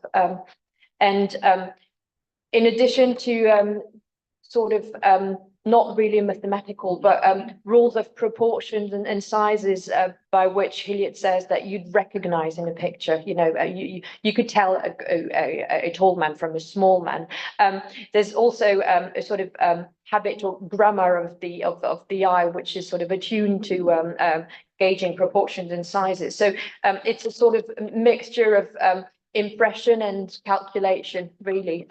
But the thing is that the conversation in Hilliard's treatise is not really representative of what he did, because Sidney's question, from what we know, you know, from what the version that we have in Hilliard's text, is a comparison of two persons within the same two figures within the same picture, which doesn't happen in Hilliard's miniature. So it doesn't really apply to his own art of portraiture. But what we can say is that it's probably something that he was interested in, and it's probably the reason why he started experimenting with different formats. We mentioned the full-length miniature of Hatton this morning. There's another one of Mildmay, which also tries to sort of give an impression of the stature of the man. And for this, he would sometimes use a small object or creature, dogs in the case of the two miniatures which I've just mentioned, very small dogs, to sort of allow the viewer to have a sort of measure a form of, to be able to compare the size of the dog with the size of the man. But with stature, I guess perhaps the format of the miniature, the oval format, helped as well. Moving from the circle shape, the round shape, to the oval shape, helped give a better sense of proportion in shoulders, for example. So it helped a bit, I guess. I too love very much closely, but again, my question is going to be for Valerie and the topic is so fascinating, and I was so little aware of these sense of objects. I've seen miniature rings representing Charles the First, but a different kind of metamorphosis, which is far more authentic. You just have two options. Yeah. You see the precious stone and you see the king, the one being the translation of the other. Yep. But with these little miniatures, you actually have the additional option of rewriting history and going backward in history. So maybe starting with the dead and restoring him back to his full glory, which is absolutely fascinating. And I was wondering how the little Mika pieces were kept. Did they have a case of their own, a certain order? Because the portrait itself, okay, it came in these lockets, but do we have actually a full case containing them all?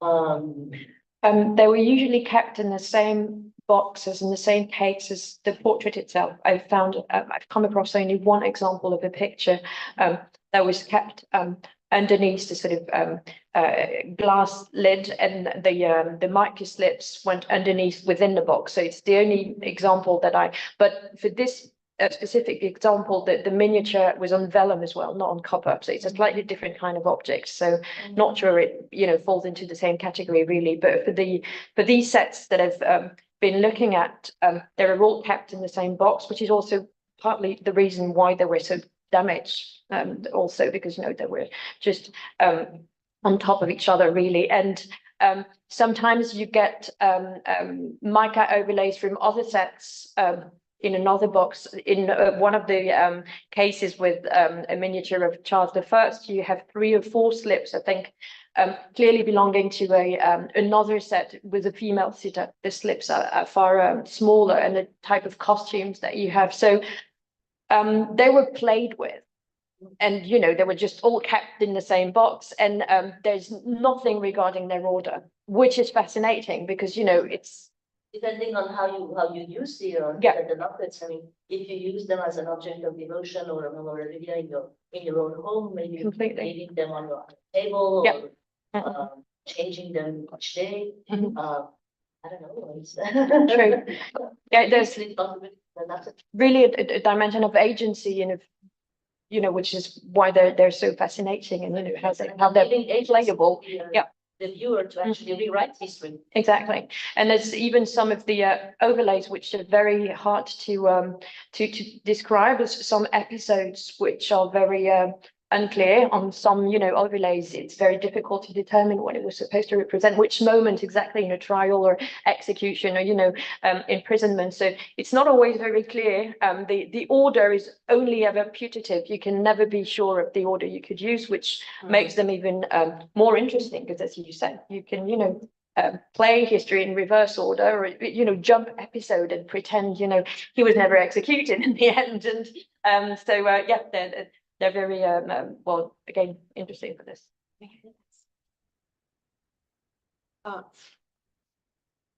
I just wanted to ask a question, Sébastien et Estelle. En fait, on parle de miniatures, le petit et le grand. En fait, le presque rien, c'est pas une taille, en fait. Et donc, est-ce que vous pourriez nous dire, can you tell us in a way what the presque rien is in relation to our discussion of the small and the big, the miniature and the large? You talked about it, and I think the idea of taking something that we can't see in Shakespeare and making it a butterfly, it's very Nabokian I mean, Nabokov was fascinated with butterflies, and so I really think that this is a very interesting idea. It's presque rien, and I just. Merci beaucoup. I don't know if I have to answer in English or in French. Well, if you can answer in English, you'd reach more people. We really thought about we have not really focused on this in our presentation, but we tried to link the nothing of the title and the meaning of the nothing, which of course the translation in French is useful for our pun on presque rien, which is you can really see in the picture something that is almost nothing that means so much. So yes, about the size, we just saw that. Well, we thought about the proportion of the butterfly, which seems really big on the canvas. But that the meaning was beyond just the size. It's not just a question, it's just a matter of size. It's also what it reflects, what the abstraction it represents, the meaning which is hidden. And I think Sébastien has more to say about this butterfly, but yeah, we didn't really think in terms of scale, really, more about the unconscious gesture of the artist behind the representation. Well, to me, the presque rien is not a thing I say. It is, let's say, something, a site or a space rather than an object. In fact, a space within the human psyche devoid of signifiers. So if it is devoid of signifiers, it can only be represented through its own negation by something else that covers over. So it's swifter than the moon's sphere. You quote someone, very well. It's just there in passing. It indicates that there is more beyond the image. That the image is not the thing in question. This is what I meant by presque rien. It is there. It catches your attention. But you linked it to a butterfly. Yeah. I mean, it is linked to a butterfly. The word butterfly. There's another word, as I said, for butterfly. Imago. Ah, mais c'est bien. Image. Ouais. It is an image, but the image of what? The question's raised. Très bien. Merci.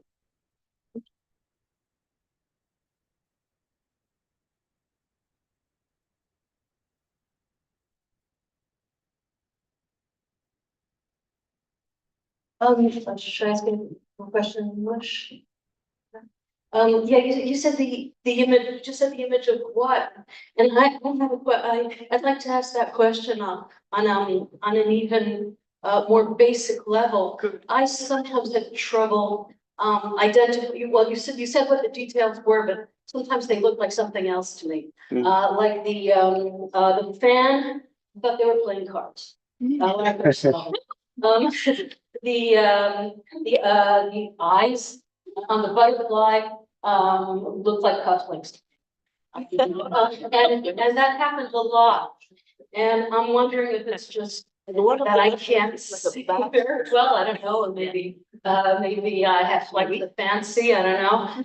But I'm wondering, but it does seem kind of relevant that the fan looks not just like the butterfly, but also like playing cards, tricking her and all that. And I'm wondering if that's also maybe the point of all that that kind of makes perception difficult. At least I found perception a little bit difficult, and I kept seeing several different details that weren't necessarily what they actually are in the sea. So I'm wondering whether there isn't hallucinatory quality, but also perhaps options and different interpretations vary by the objects.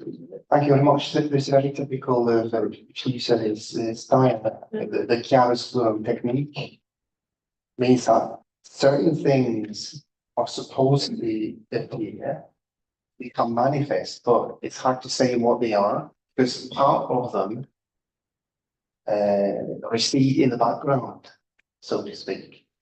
That was interesting what you said about the fan. In fact, you can fold it, unfold it, the landscape, an entire landscape can appear to you, and at the same time, you can hide yourself behind the fan. So it's the whole trick. Certain things become manifest, they're shown to us to attract our gaze, but they hide other things that are perhaps even more relevant. Shape shifting that's possible, that's interesting.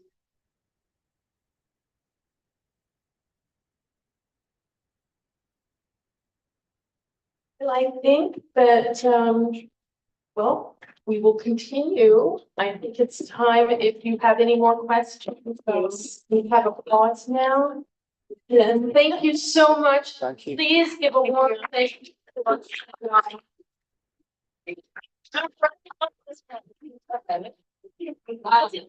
No break. No break. We're going right on to the next panel, folks. Voilà, c'est ça. Je peux avancer, mais parce que je suis dit, je voyais l'heure, pas de souci. My last book was on immateriality. Excusez-moi, bonjour, la je les regarde et je vais utiliser le tarif. Oh, thank you. Thank you ever so much. Really nice. Really, I have so many questions. Le super combine.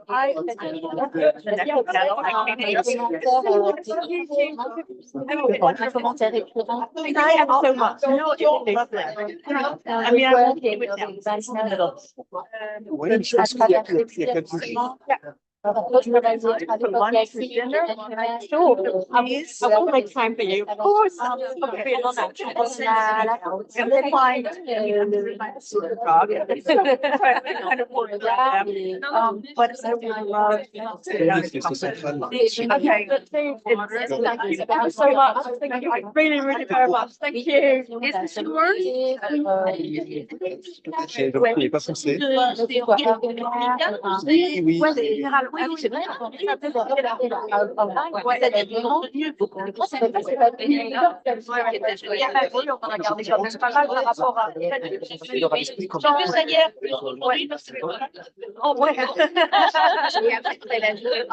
elle a parlé des gars. Non, c'était un peu, déjà c'était rapide, donc ouais, mais ça se fait tout ça, ouais.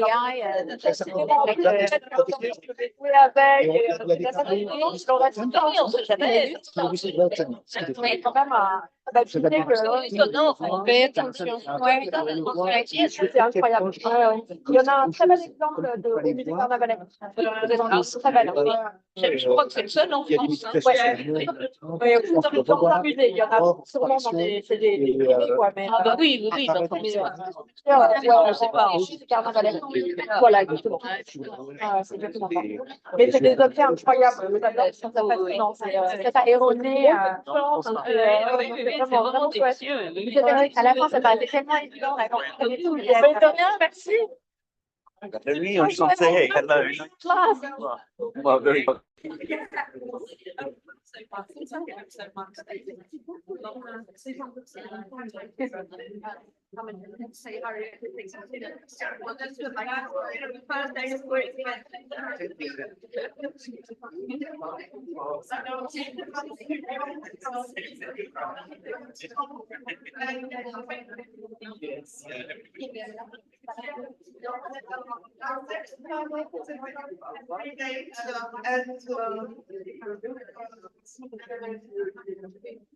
And so when you enter the overall train, big space from the University of very share this panel.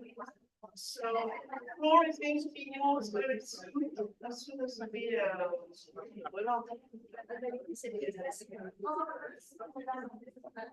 Okay, all the technicalities have been dealt with, so.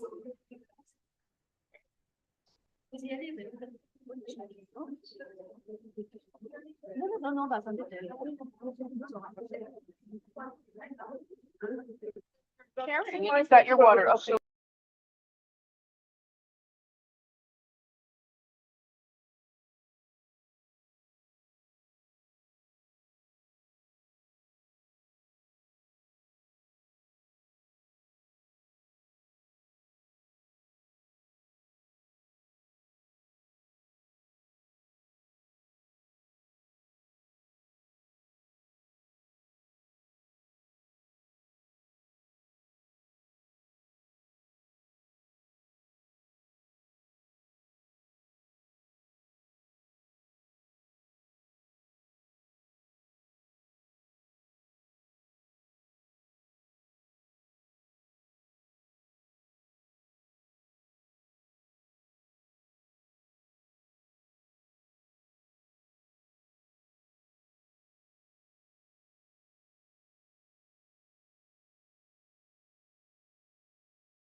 Hello, everyone. It's a great pleasure to be here for the final panel of the day called Remains.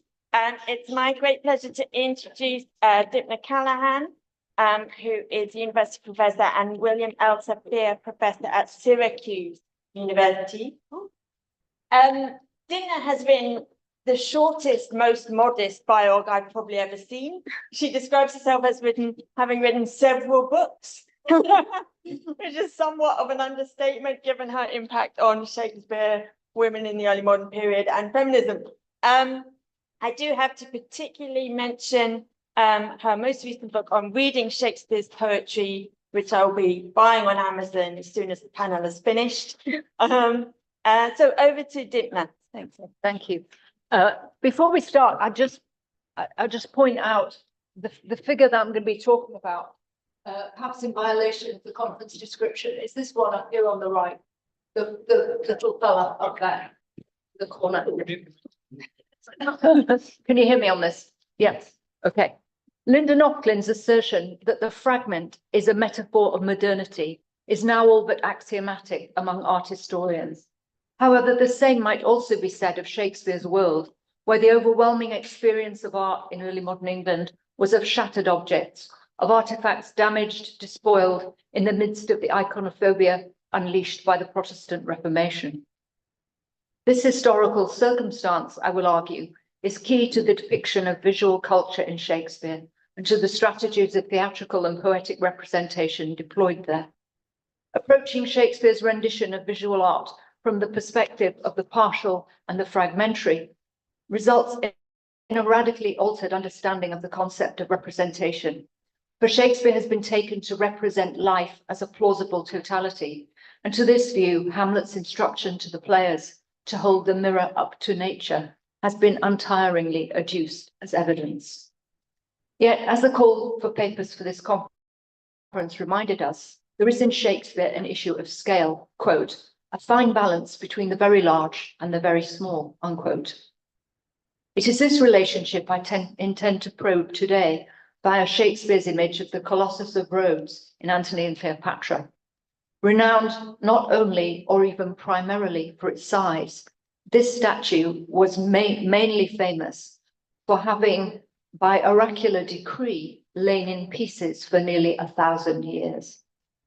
In the early modern imagination, then, the Colossus was always already in pieces, while simultaneously its detritus invariably suggested its former unbroken magnitude, raising issues of size, dimension, and scale, as well as the relation between fragmented materiality and meaning. Oh, that didn't work. I wonder why. Well, never mind. Okay. His legs bestrid the ocean. His reared arm crested the world. Built to celebrate the ending of the Macedonian siege in 305 BC, the gigantic bronze statue, estimated to have been about 110 feet tall, depicted the Greek sun god Helios and straddled the entrance to Rhodes Harbour, which would have made its leg span about 1,300 feet. Philo of Byzantium observed, the artist expended as much bronze on it, seemed likely to create a dearth in the mines, for the casting of the statue was an operation in which the bronze industry of the whole world was concerned, unquote.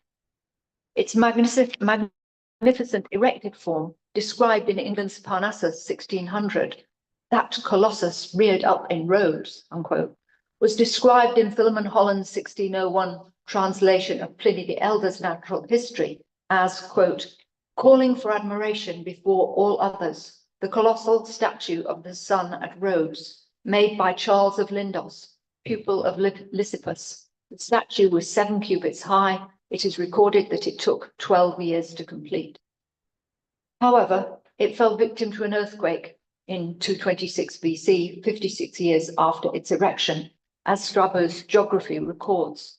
The Colossus of Helios now lies on the ground, having been thrown down by an earthquake and broken at the knees. In accordance with a certain oracle, the people did not raise it again, unquote. Thus, most early modern references are to the fallen statue, revealed as the brittle carapace of a former victory, which remained until 1654 AD, when Rhodes was conquered by the Arabs. The monument ransacked for its bronze, which was then sent to Syria. Pliny reports, quote, it was overthrown by an earthquake, but even lying on the ground, it is a marvel. Few people can make their arms meet around the thumb of the figure, and the fingers are larger than most statues. Writing in 1600, Robert Ollott reports, Colossians are denominated for the great Colossus in Rhodes, a statue of brass, being at once one of the world's 7 wonders. While the statue was thus designated in antiquity, Strabo reports, this then is the most excellent of the votive offerings. At any rate, it is by common agreement one of the 7 wonders, unquote. It was only in the Renaissance, when there was renewed interest in lists and other forms of collection, that the conception was fully realized. The Dutch painter Martin van Heemskerk made a series of widely circulated engravings of the 7 wonders and the painting that I began with, which included the Colossus and the Great Pyramids at Giza. Like the Colossus, Antony's literally gigantic proportions dwarf the miniature terrestrial realm. But what specifically identifies him as the Colossus of Rhodes is that his legs bestrid the ocean. His face was as the heavens, and therein struck a sun and moon, which kept their course and lighted the little O the earth, most sovereign creature.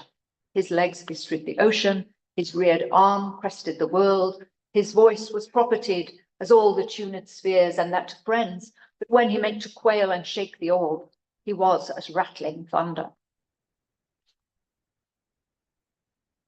Such Herculean portraiture is acknowledged by Dolabella to be appropriate to Antony, that most sovereign creature, and was also deployed in Holbein's paintings of Henry VIII, where he stands in that familiar posture of masculine assurance from classical sculpture.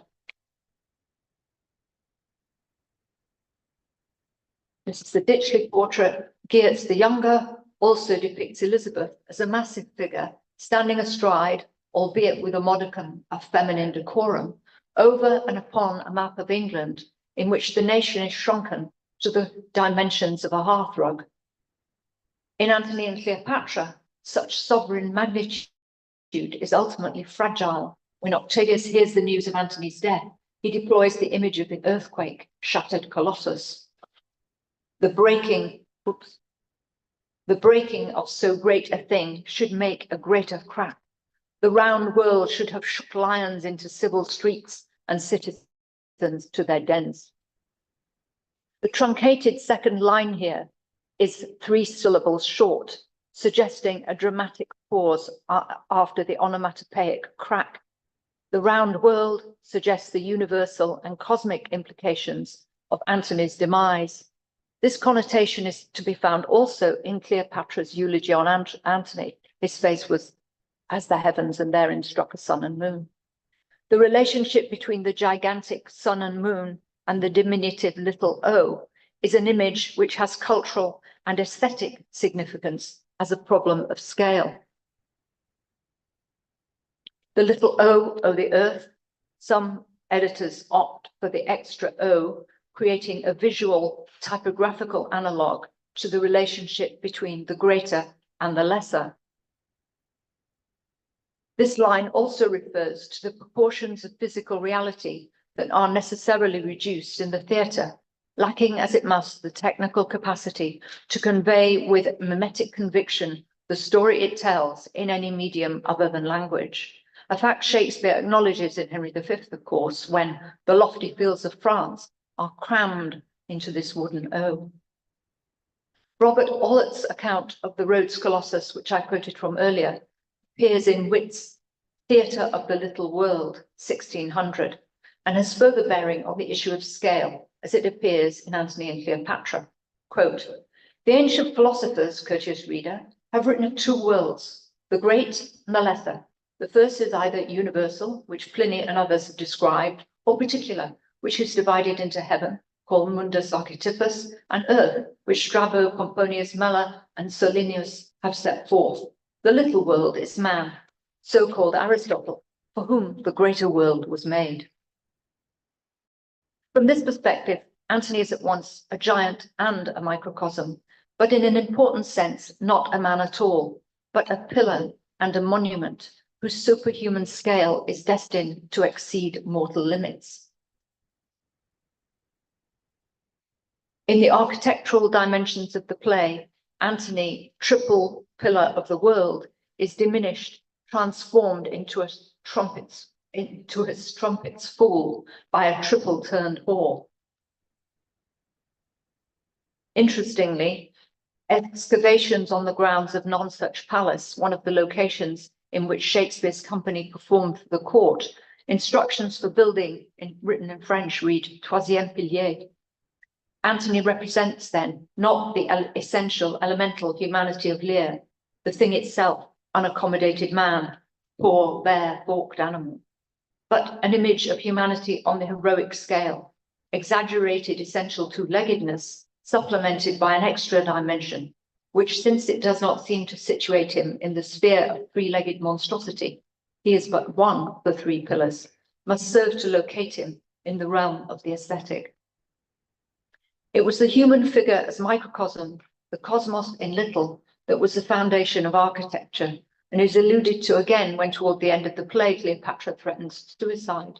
This mortal house I'll ruin, do Caesar what he can. In the Renaissance, the long-standing analogy between the human body and building was transformed into the scientific study of measurement and proportion, by which works of architecture could be simulacra for the body.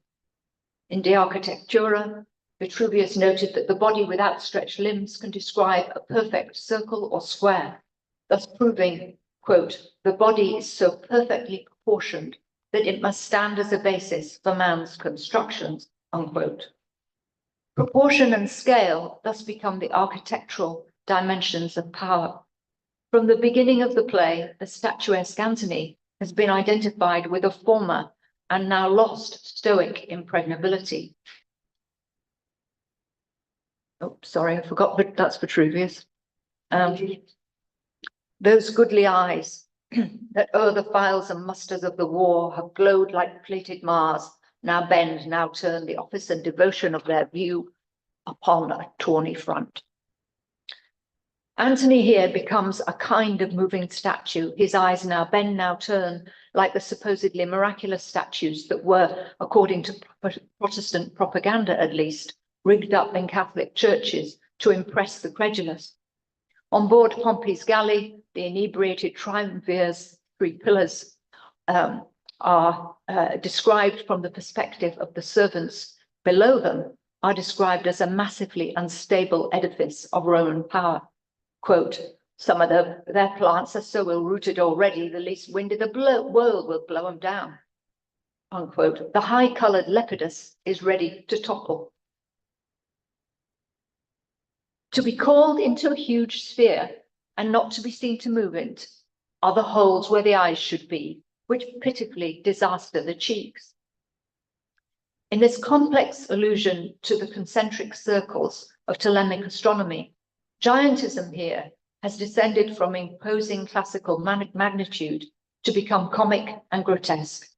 The holes where the eyes should be are like the cavities that sightseers to the Colossus explored, as reported by Pliny the Elder, quote, where the limbs have broken off, enormous cavities yawn, while inside are seen great masses of rock with the weight of which the artist steadied it when he erected it, unquote. Shakespeare's The Holes Where the Eyes Should Be also resembles a grotesque by the book illustrator and painter Marcus Geertz the Elder. The Image Breakers is an etching which was completed about 1566 in the wake of the Dutch iconoclastic riots. You might be able to see it a bit better here. The Dutch iconoclastic riots led Geertz to flee to England with his young son, Marcus Geertz the Younger. Although a Calvinist, many of Geertz's commissions were in Catholic churches, so he was between Scylla and Charybdis, vulnerable to both the iconoclasts and to the brutal Catholic response to the riots. In Amsterdam, a mob was incited to violence by the sight of fragments of statuary 2 merchants had brought with them from the destruction of Antwerp days earlier. In the Image Breakers at the bottom of the picture, Calvinists destroy religious artifacts, while the gigantic human head that is the picture's landscape, the vacancies of its orifices, there are choked with Catholics. In the left eye socket, there is a wedding, and various monks lead apes about the hill of the head. The fragmented head, severed head of Geertz's drawings impresses and horrifies, even as a fragment. The servants on Pompey's barge use their humour to cut the triumvirs down to size, and throughout the play, we see political power tested by the fundamentally aesthetic and anti-aesthetic mechanisms of enlargement, disfiguration, and diminution. Yet, of course, Antony's magnitude can only be glimpsed retrospectively in his disintegration, and we see him triple pillar when he does not have a leg to stand on in his dotage. In this condition, he is linked with his earlier description of Rome itself as a tottering edifice. Oops. Do I have my tottering edifice quote? No. Let Rome in Tiber melt, and the wide arch of the ranged empire fall. That Roman Tiber melt and this image of the arch are key, I think. Unaware that he is himself an arch because his legs bestride the ocean, the sense here is that of a structure supported by a vast arch like a hall or a nave. The alternative would be to suppose the words imply an arch only, itself the empire, with Rome as keystone, and the extent on either side implied in ranged. This is the sense in which Shakespeare uses the word in Coriolanus. That is the way to lay the city flat, to bring the roof to the foundation and bury all, which yet distinctly ranges in heaps and piles of ruin. Range was an architectural term, meaning the stones of a structure whose parts were arranged in due succession. There are a number of religious associations here. The biblical idea that, like Christ himself, the Gentiles constitute the stone which the builders rejected. that becomes the keystone of the kingdom of God upon earth. This was a popular topic for early modern homilists. In other words, Christians are not only living stones, but also spolia, like the rocks in the body of the Colossus. That is the rescued building materials, which in Italy often meant decorative elements or marble rubble from classical buildings. Sir Henry Wotton's Elements of Architecture complains of, quote, an English error in making lime without any great choice of reuse stuff, unquote, which often meant an admixture of such inferior material that the stability of buildings was significantly impaired. The line in Antony and Cleopatra, let Rome in time melt and the arch of the empire fall, is also indebted to the reading for Rogation Week in the Book of Common Prayer. This week is directly related to the Roman festival of Rogablia, the spring festival of prayer and sacrifice after sowing. Richard Hooker's homily on Rogation Sunday expresses fear of what should happen if, quote, the order erected over our heads should loosen and dissolve itself, unquote. Like Shakespeare's image, Hooker envisages cosmic disintegration as having a strong architectural dimension, the image of structural collapse. I imagine the congregation at St. Paul's looking nervously upward to the arches of the nave. In these inescapable associations with church architecture, it's worth remembering too that the dissolution of the monasteries referred not only to the dispersal of religious communities, but crucially to the dismantling of church architecture. In one of many such examples, John Stowe records that New Abbey was surrendered in 1539, quote, the said monastery being clean pulled down by Sir Arthur Darcy Knight and other, and is now a storehouse and bakery to serve their majesty's ships, unquote. So those are the arches of the empire. The arch is a bridge-like structure and straddles the Tiber just as the Colossus straddles Rhodes Harbour. In both André Thevet's Cosmographie de l'Élément, and here we have that one, and Van Heemskerk's images, the Colossus enjambé appears to have a ship somewhat painfully lodged in its groin. The arches of Trajan and Constantine set the precedent for the association of arch with empire. Triumphal arches were erected for James's accession, and they are recorded in detail in Stephen Harrison, a joiner and architect, in the Arch of Triumph, 1613. Crucially, England had achieved the status of empire when Henry VIII broke from Rome and thus acquired sovereign power over every aspect of English life, spiritual and temporal, and thus met the definition of imperial monarchy.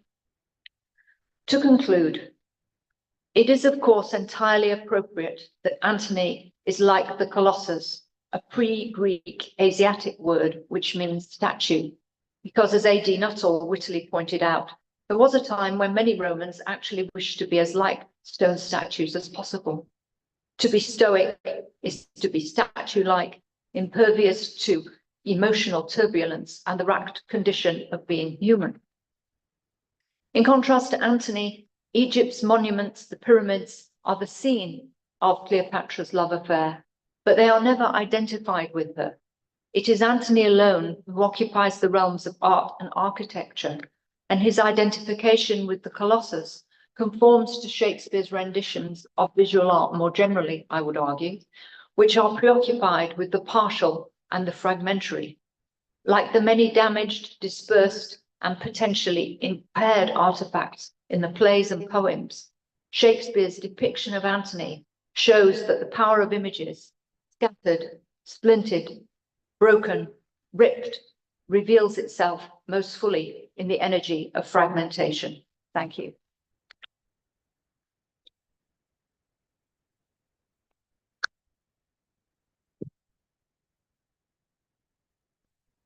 Wonderful, thank you. And then we'll come back to questions at the end. So I'm just going to hand over now to Kartika Puri. Kartika is a doctoral student in the Department of Comparative Literature and Early Modern Studies at Yale University. She studies stylistics and rhetorical detail and the history of science as well, especially entomology and textile technologies. Thank you so much. The world of Hamlet, as Stephen Greenblatt has written, is shaped by radical uncertainty about purgatory, this middle space of the realm of the dead. Primarily, Protestant theology of the 16th and the early 17th century discounted the belief that dead souls pass this undefined time in limbo, that they pay any penitential price for fleshly sins. Yet the play's spectre speaks as if he's a relic of this old Catholic doctrine. He tells Hamlet that he is, quote, doomed for a certain term to walk the night, and for the day confined to fasts and fires, till the foul crimes done in day of nature are burnt and purged away, end quote. Hamlet responds with doubt. He wonders if the spectre is a spirit of health or a goblin act. But curiously, purgatory continues to flicker for the rest of the play between a material presence and an immaterial hearsay. Today, I want to demonstrate how Hamlet the play saturates purgatory with traces of materiality.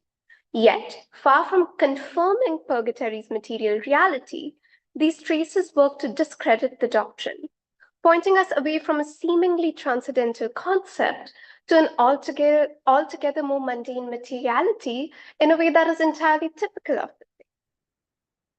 Think the quote, imagination may trace the noble dust of Alexander till he find it stopping a bunghole. Or, just as a king may go a progress through the guts of a beggar, so does the play lead from mighty purgatory to mere pigment. In the process, it replaces a penitential universe with an ecological one, in which small insects, rather than eschatological agents, are the drivers of purgation. In Hamlet, sins committed on earth leave residual effects, stains and spots. The playwright implies that the flames in purgatory can burn away the tint. Think again of the lines, till the foul crimes done in day of nature are burnt and purged away. But as purging fails in his religious milieu, the stains persist. And to indicate the failure of purging then, Shakespeare writes that the stains are made from insect dyes. Purgatory is a theological idea sanctioned in the late 13th century in Europe. The statement of the Second Council of Leon in 1274 of the Catholic Church explains, quote, if they die truly repentant, their souls are cleansed after death by purgatorical or purifying punishments, end quote. The dead, that is, face purifying fires. Thank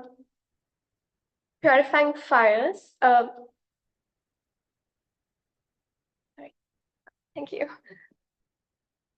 A popular imagination and writings assume a purgatorious ignis as the punishment.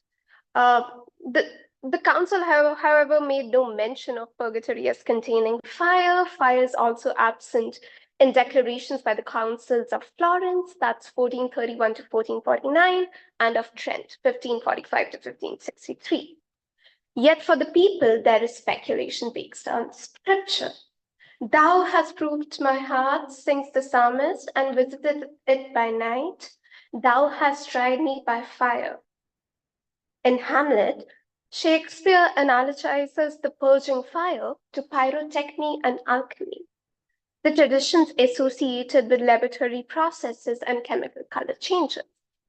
Both are processes of refining transmutation. The process is twofold. It unfolds over stage 1 of encountering stains and tinctures and stage 2 of their fiery removal. The analogy is that dross, the scum and taint when smelting metals, is being removed in a furnace. And that which fire does for the metal, God does for the soul, purifies it by separating it from stains and tinctures. Today, the method is that we look at 3 constellations of quotations: And to grasp how the play leads from purgatory to pigment, it is helpful to study first the cluster of alchemical illusions. In scene 1 Act 1, the trumpet wakes the god of day, expels the ghastly night. Horatio explained how the spectre dissipates. He says, and then it started like a guilty thing upon a fearful summons. I've heard the cock that is the trumpet to the morn, doth with his lofty and shrill-sounding throat awake the god of day. And at his warning, whether in sea or fire, earth or air, the extravagant and erring spirit hies to his confine, and of the truth herein the present object made probation. Medieval lapidaries associated the sun with sulfur, which is the principle of inflammability in alchemy. Lapidaries were these texts in verse or prose describing the process of refining precious and semi-precious stones. And in these works of gemology, the sun's rays melt solid items, washing away their impurities. The present object makes probation. Marcellus develops Horatio's dialogue. The next stanza has parallel action, but the description of the disappearance is now religiously inflected. Marcellus says, it faded on the crowing of the cock. Some day that ever gainst the season comes, where our Saviour's birth is celebrated. The bird of dawning singeth all night long. And then they say, no spirit dares stir abroad. Marcellus's incipient pun transforms Horatio's god of the sun into the holy sun. Because of the interplay of homophones, now the Savior plays the sunbeam. In Matthew 3:16, Mark 1:10, Luke 3:22, John 1:32, what accompanies or recognizes Christ as a dove. And Mark Morrison explains in his book Modern Alchemy how in the medieval system of images and symbols, the dove represents the alchemical stage of purification, of doing away with the stains and impurities. In the scripture, Jesus even more explicitly is the alembic furnace. Proverbs 17:3, for example, reads, the crucible is for refining silver and furnace is for gold. Likewise, the Lord tests the heart, and so on. This spectral encounter that Horatio speaks of, and Marcellus expands, recurs in Act 2, Scene 2, when Hamlet cites the story of Priam and Pyrrhus, so named after the fiery pyre. However, in contrast to the dove evoked with Jesus, the ravens oversee Hamlet's action. At the beginning of Scene 2, the cry of Corvite initiates the plan for vengeance. Hamlet says, come the croaking raven doth bellow for revenge. Raven, writes Morrison, are the avian symbol associated with the initial alchemical stage, when one encounters impurities and stains. Hamlet's cited myth is like a condensed iteration of Act 1, Scene 1. The literary blason that catalogs Pyrrhus's physical attributes is dense with the symbolism of the ghastly night, which Horatio and Marcellus witnessed on the guard's platform. This night settles at Pyrrhus's complexion, who, black as his purpose, did the night resemble. Shakespeare diction here reminds me of Nicholas Melchior's 1525 text, An Alchemical Mass, which was widely disseminated in the 1602 anthology Theatrum Chemicum. Melchior was a 16th century alchemical writer. In the text, he pictures the process of alchemy in the form of the Holy Mass, the primary liturgical rite in the Catholic Church. Michael Meyer, a physician and another alchemist, whose works were published in London, some dedicated to the head of the Royal College of Physicians at the time, William Parry, Meyer engraves Melchior on his knees at the altar, priest-like in Eucharistic vestments, raising his hands as if saying the Mass. Behind him is Mary suckling a child. In his alchemical mass, Melchior uses an anthropomorphic metaphor to describe the first stage in alchemy. It is, quote, the mighty Ethiopian, burned, calcined, discolored, altogether lifeless. Comparable to this pejorative racialized description is Shakespeare's darkened figure Pyrrhus, who, with his red and black complexion smeared like a painted tyrant, stood, lifeless as the Ethiopian, using the words from An Alchemical Mass. Pyrrhus, like a neutral to his will and matter, did nothing. When we read Horatius' lines in Act 1, Scene 1, I mentioned how in medieval lapidaries the sun, and hence the god of day, could expel the ghastly night. But in the extract from Ennius's tale to Dido, we do not receive the solar rays that burn away the dross of transgressions. Instead, we get an artificial explosion of Troy on fire, the parching streets as a facsimile for the bird of dawn. Shakespeare replaces the sun and the holy sun with ephemeral firework structures to signal the inability of artificial flames to remove stains and tints of soul. Consider the cosmography of the play. Claudius says, "Give me the cup and let the kettle to the trumpet speak, the trumpet to the cannoneer without, the cannons to the heavens, the heaven to earth." He repeats the close of one line in the opening of the next. Repetition places the items like kettle, trumpet, cannon, heavens in an ordered series. Since the items of the series are presented as sharing the same attribute of speaking in different capacity, canon and heavens appear to belong to the same genus. Claudius is using the figure of Anadiplosus to indicate that the sky's rumbling is but mortal pyrotechnics. In Scene 2 of Act 1, he says again, "But the great cannon to the clouds shall tell, and the kings rouse the heaven shall bruit again, re-speaking earthly thunder." In the very next dialogue, Hamlet phonetically recalls Claudius's canon, C-A-O-O-N, in his use of canon, C-A-N-O-N. He speaks, "Oh, that this too solid flesh would melt, thaw, and resolve itself into a tube, or that the everlasting had not fixed his canon against self-slaughter." The conjunction "or" connects the possibility of the melting flesh and the sin of suicide, makes them substitutional. The second folio of Shakespeare's dramatic collection updates solid as sullied, which means something stained.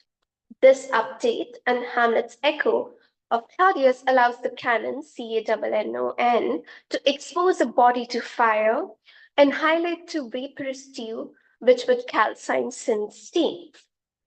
Melchior's darkened figure in An Alchemical Mass had similarly asked to, quote, "be sprinkled with his down moisture and slowly calcine till he shall rise in glowing form from the fierce fire," unquote. In the myth of Priam and Pyrrhus, this artificial sun doesn't cleanse, but further bakes and impastes the flesh, making it resemble syphilitic skin. Pyrrhus is roasted in wrath and fire. A flaming top stoops to his base and with a hideous crash takes prisoner Pyrrhus's ear. Then his eyes begin to resemble garnets. Shakespeare the Lapidarist, the gemologist, specifies that Pyrrhus's eyes are like carbuncles, gems in the shade of red.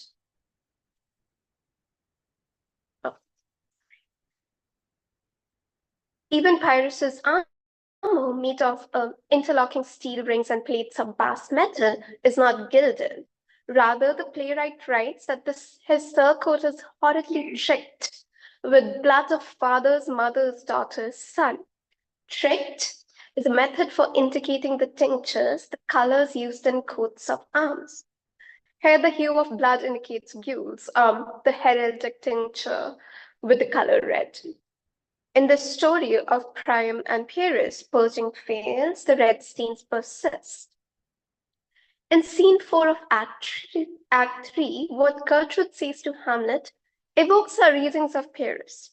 She says, "Thou hast turned my eyes into my very soul. And there I see such black and grained spots as will not leave their tint. Grained spots appears tautological. The denominal verb made from the noun green also suggests round specks.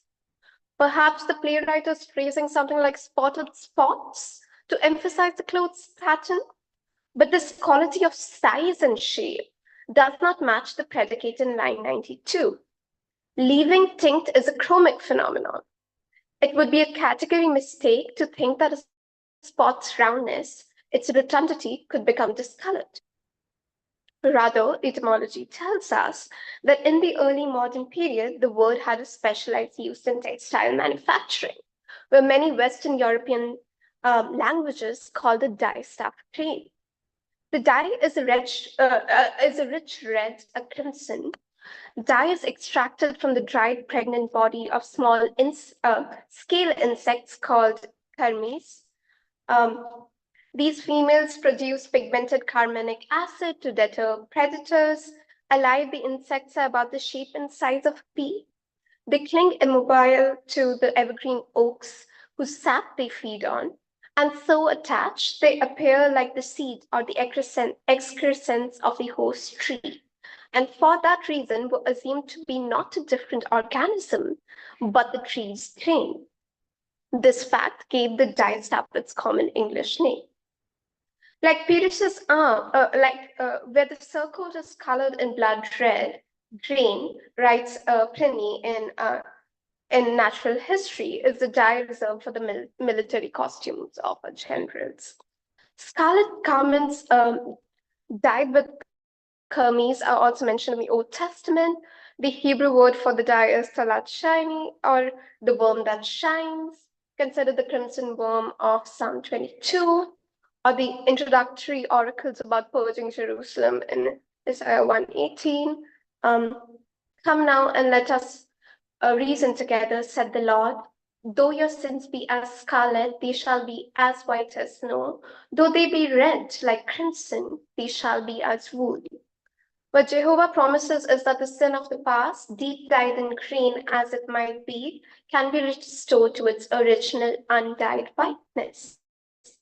He promises this using the form of synonymous parallelism or bicolon, which invokes the repetition of one idea in successive lines to bring the opposed terms red and white into relief, like a jeweler's setting. Yet Gertrude is not white as snow. She broods, her cloth-like soul will take the crimson of sin and hold it fast. No amount of washing will ever remove any of its color characteristics. In the beginning, I mentioned how Protestant theology discounted the Catholic belief in purgatory. In 1521, the Catholic Church held a convocation called Diet of Worms. They summoned Luther to Worms. He refused to recant his 95 theses. Shakespeare alludes to this scene. The alternative to purging of the dead is Worms overtaking Polonius's decaying body, where he's eaten. A certain convocation of worms are even at him. Hamlet asserts that's the end. A similar alternative is the playwright's diverted use of the worm that shines to explain the changing religious circumstances.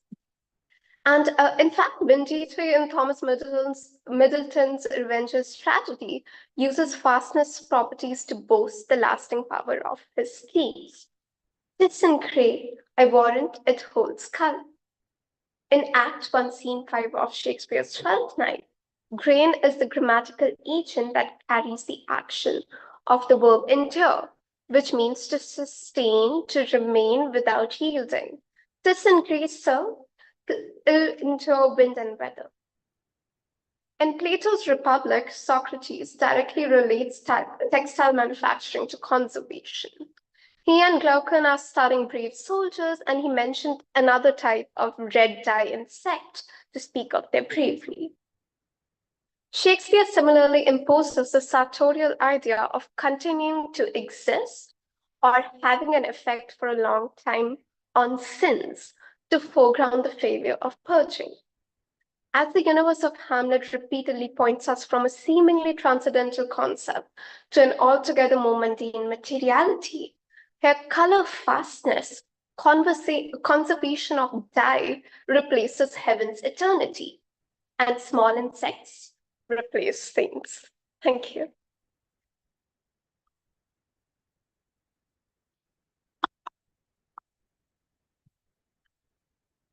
Thank you. Two lovely over there. Anyone have any questions at the back of there? Utilize them. Oh.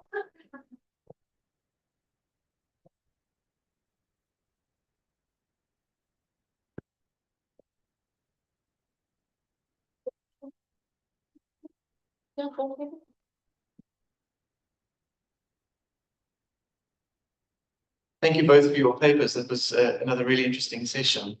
Tim, I wanted to ask you if we sort of work from the consensus that Julius Caesar precedes Antony and Cleopatra by 5 or 6 years.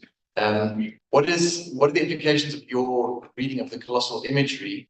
We sort of think about Shakespeare trying out how that works in Julius Caesar, you know, with the bestriding the narrow world like a colossus. Yeah. And by implication, I suppose, if you're suggesting that we always have to see that image as one, not in fact of monumentality, but of collapse and fragmentation and decay, it's sort of the prolepsis, I suppose, in that moment of describing Caesar as a colossus, the inevitability that he will be fragmented, torn apart, and then we have Antony himself kind of describing Caesar's body as butchered, and you know, the mantle with the many holes in it, which seems a little bit like you know, the imagery of the sort of empty sockets and this fusion of, you know, eyes that weep and blood that you know, trickles from wounds. It seems like a very sort of rich way of reading back onto Julius Caesar, the early Antony, who kind of revels in not revels in, but takes rhetorical advantage of the idea of the colossal figure as one that is you know, fragmented and destroyed. So I wonder if you could share some thoughts on that. Yeah, I don't have the quotation right at the top of my head, but the idea that, you know, we are between his legs and do peep about, the idea that you're looking from below, in Julius Caesar.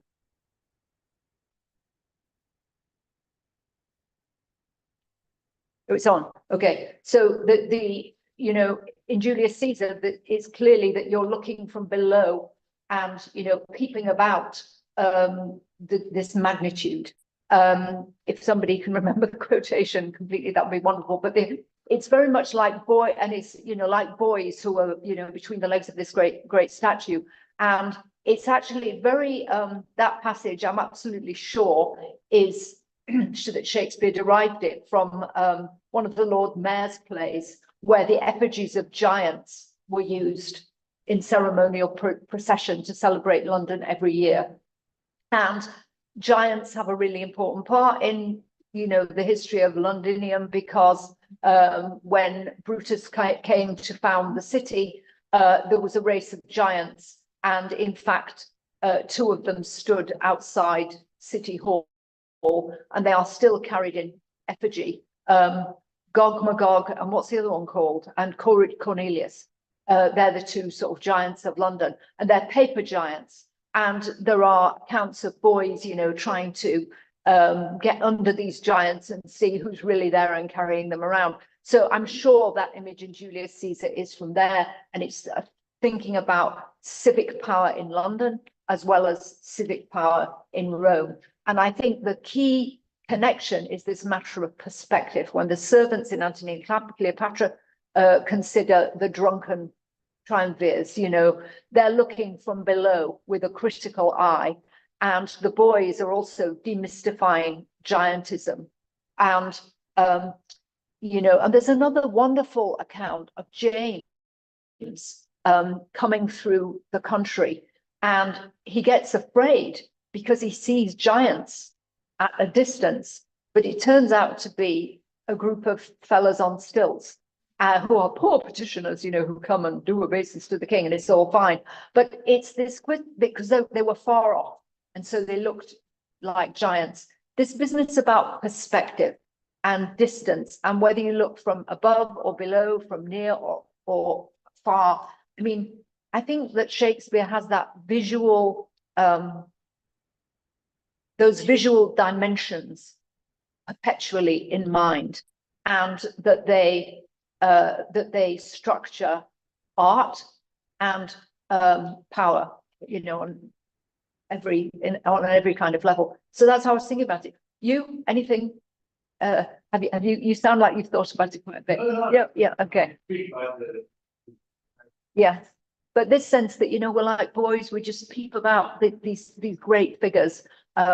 That's a less critical kind of view than the actual boys in London, who are really like, these giants, they're just paper.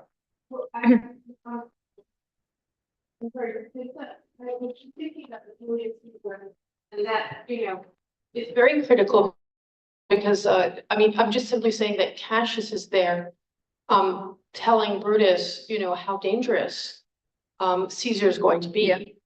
So the criticism will simply be like little boys, you know, peeping, and he is going to be the tyrant. And I think that it is very interesting to compare the Colossus of Rhodes in Julius Caesar and in Antony, because Cleopatra's, you know, elogious, you know, vision of Antony is definitely not the use in Julius Caesar. No, but I think the thing is, you know, that you can bring him down. You can tear even Caesar to pieces, and that, you know, I think the expression for those gashes. Somebody, who is it who says, you know, it's invagination, which is another kind of alarming sense of the apertures that are driven into his body. Anyway, I digress. Yeah, good points. Thank you.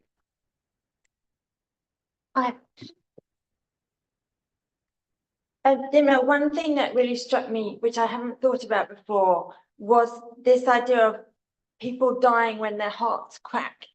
There's not an obvious reason why your heart should crack, is that? I'm thinking of Calantho in The Broken Heart, as well as the quote that you said there.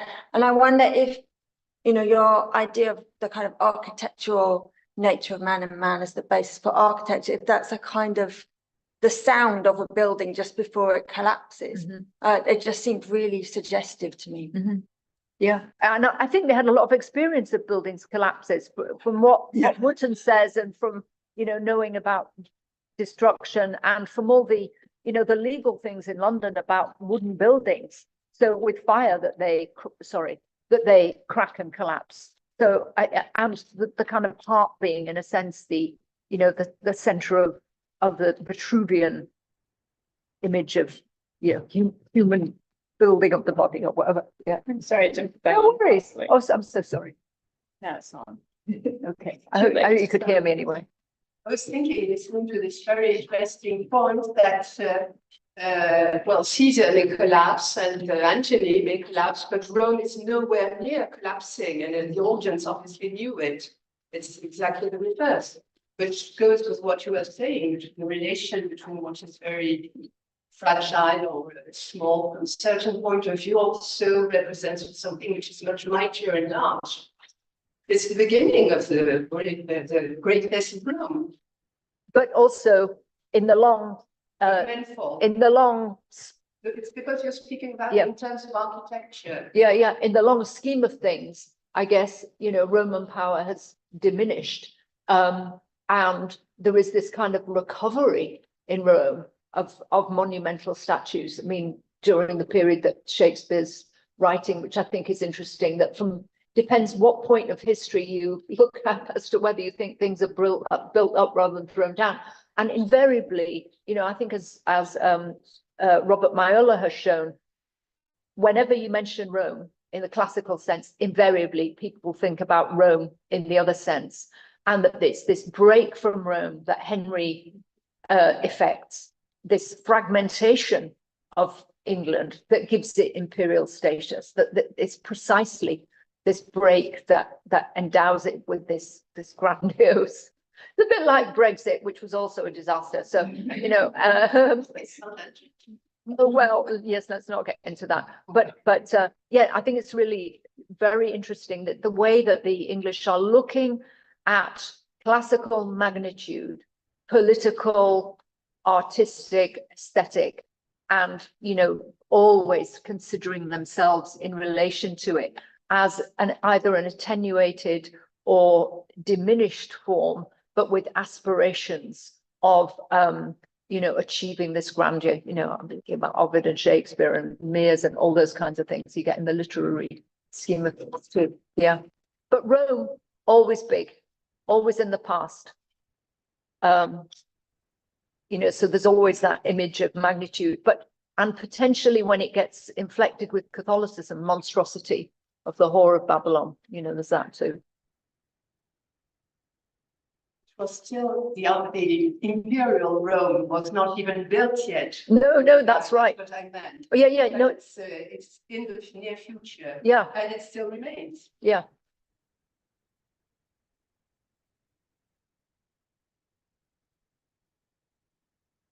Just a question for Katia. Thank you. It did make me wonder, you're talking about Black periods, if you've been thinking about Ian Smith's argument around kind of textuality and you know, the materials that go up to make facial dyes, and also the connection of the theatre industry with textile industries, with starch industry that someone has been working recently. Whether, I mean, how practical are you going with some of these arguments? Are you trying to connect it to material practices around the theatre or not? That's really useful. I hadn't gone there yet, but that's an idea I would really like to pursue, and the recommendation that you gave. There is something about literary production that is so material, because I'm also thinking of how Hamlet thinks of his imagination as produced in Vulcan's city. That quotes in Hamlet as well. So there is something that's so as if forged and molded, and so yeah, that's a quite interesting point. I have a question for you as well, if I'm allowed. I just love this this point you made about small insects rather than eschatological agents can, you know, purge. That are the, you know, they're the purgatorial implements for Hamlet. And I just wondered if you'd expand on that. That why do you think that is? That's the way it goes, rather than, you know, heaven, hell, salvation. I think it's the tonality of the play, and here comes the question, the kings and the beggar, that movement in Hamlet, and the other quotation I was working with of Alexander and the bunghole. Oh, so I think that it's quite fitting with the tonality of the play. But then there's also this literary history to think of insect ties as the most solid metaphor for something that remains. So to think of long duration and conservation as something that has been tied in cloth. I'm thinking, I bounce between these two things, how the tonality kind of renders this tradition ironical. Yeah, that's a wonderful point. Thank you.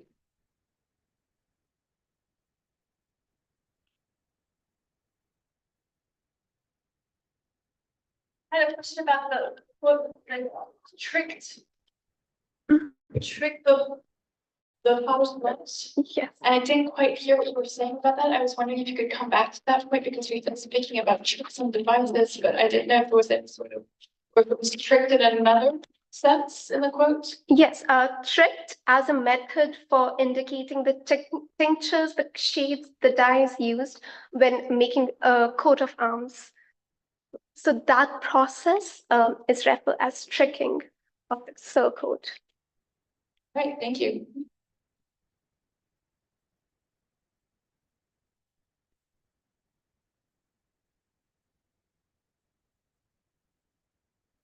If there's time for one short question, I have a question for Dina. That's actually a question for Rob. When you quoted his face was as the heavens, and therein struck a sun and moon, which kept their course and lighted the little of the earth. Yeah.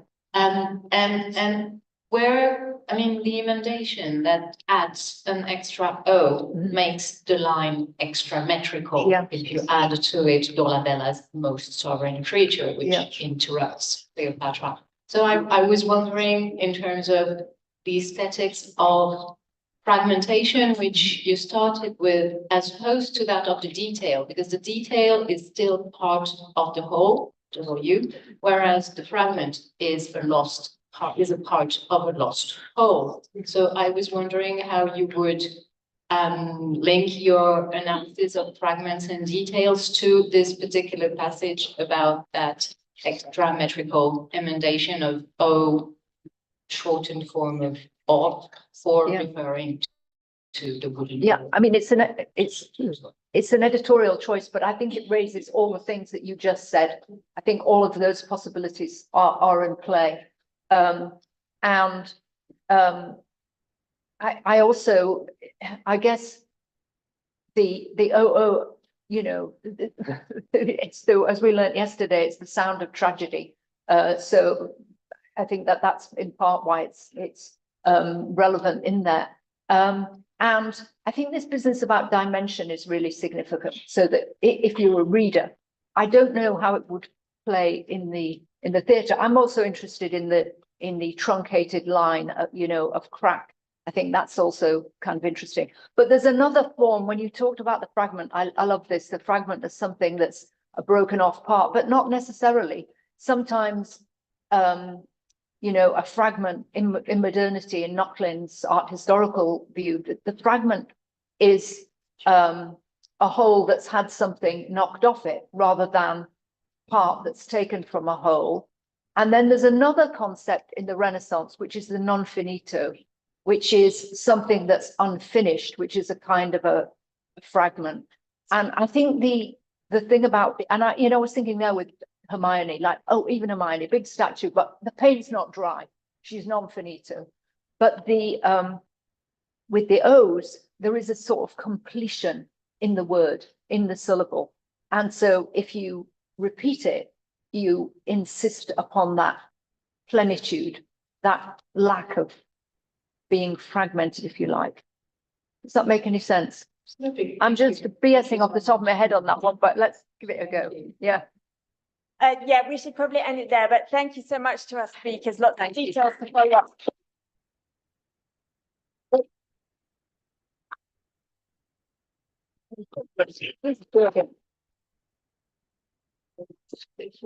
Great panel. Alchemy is always so fascinating to me. I've never worked on it. I think it's so complicated. It is. Yeah, and also just like the theological impetus behind thinking of purifying yourself and bettering yourself as a hero metal, a base metal.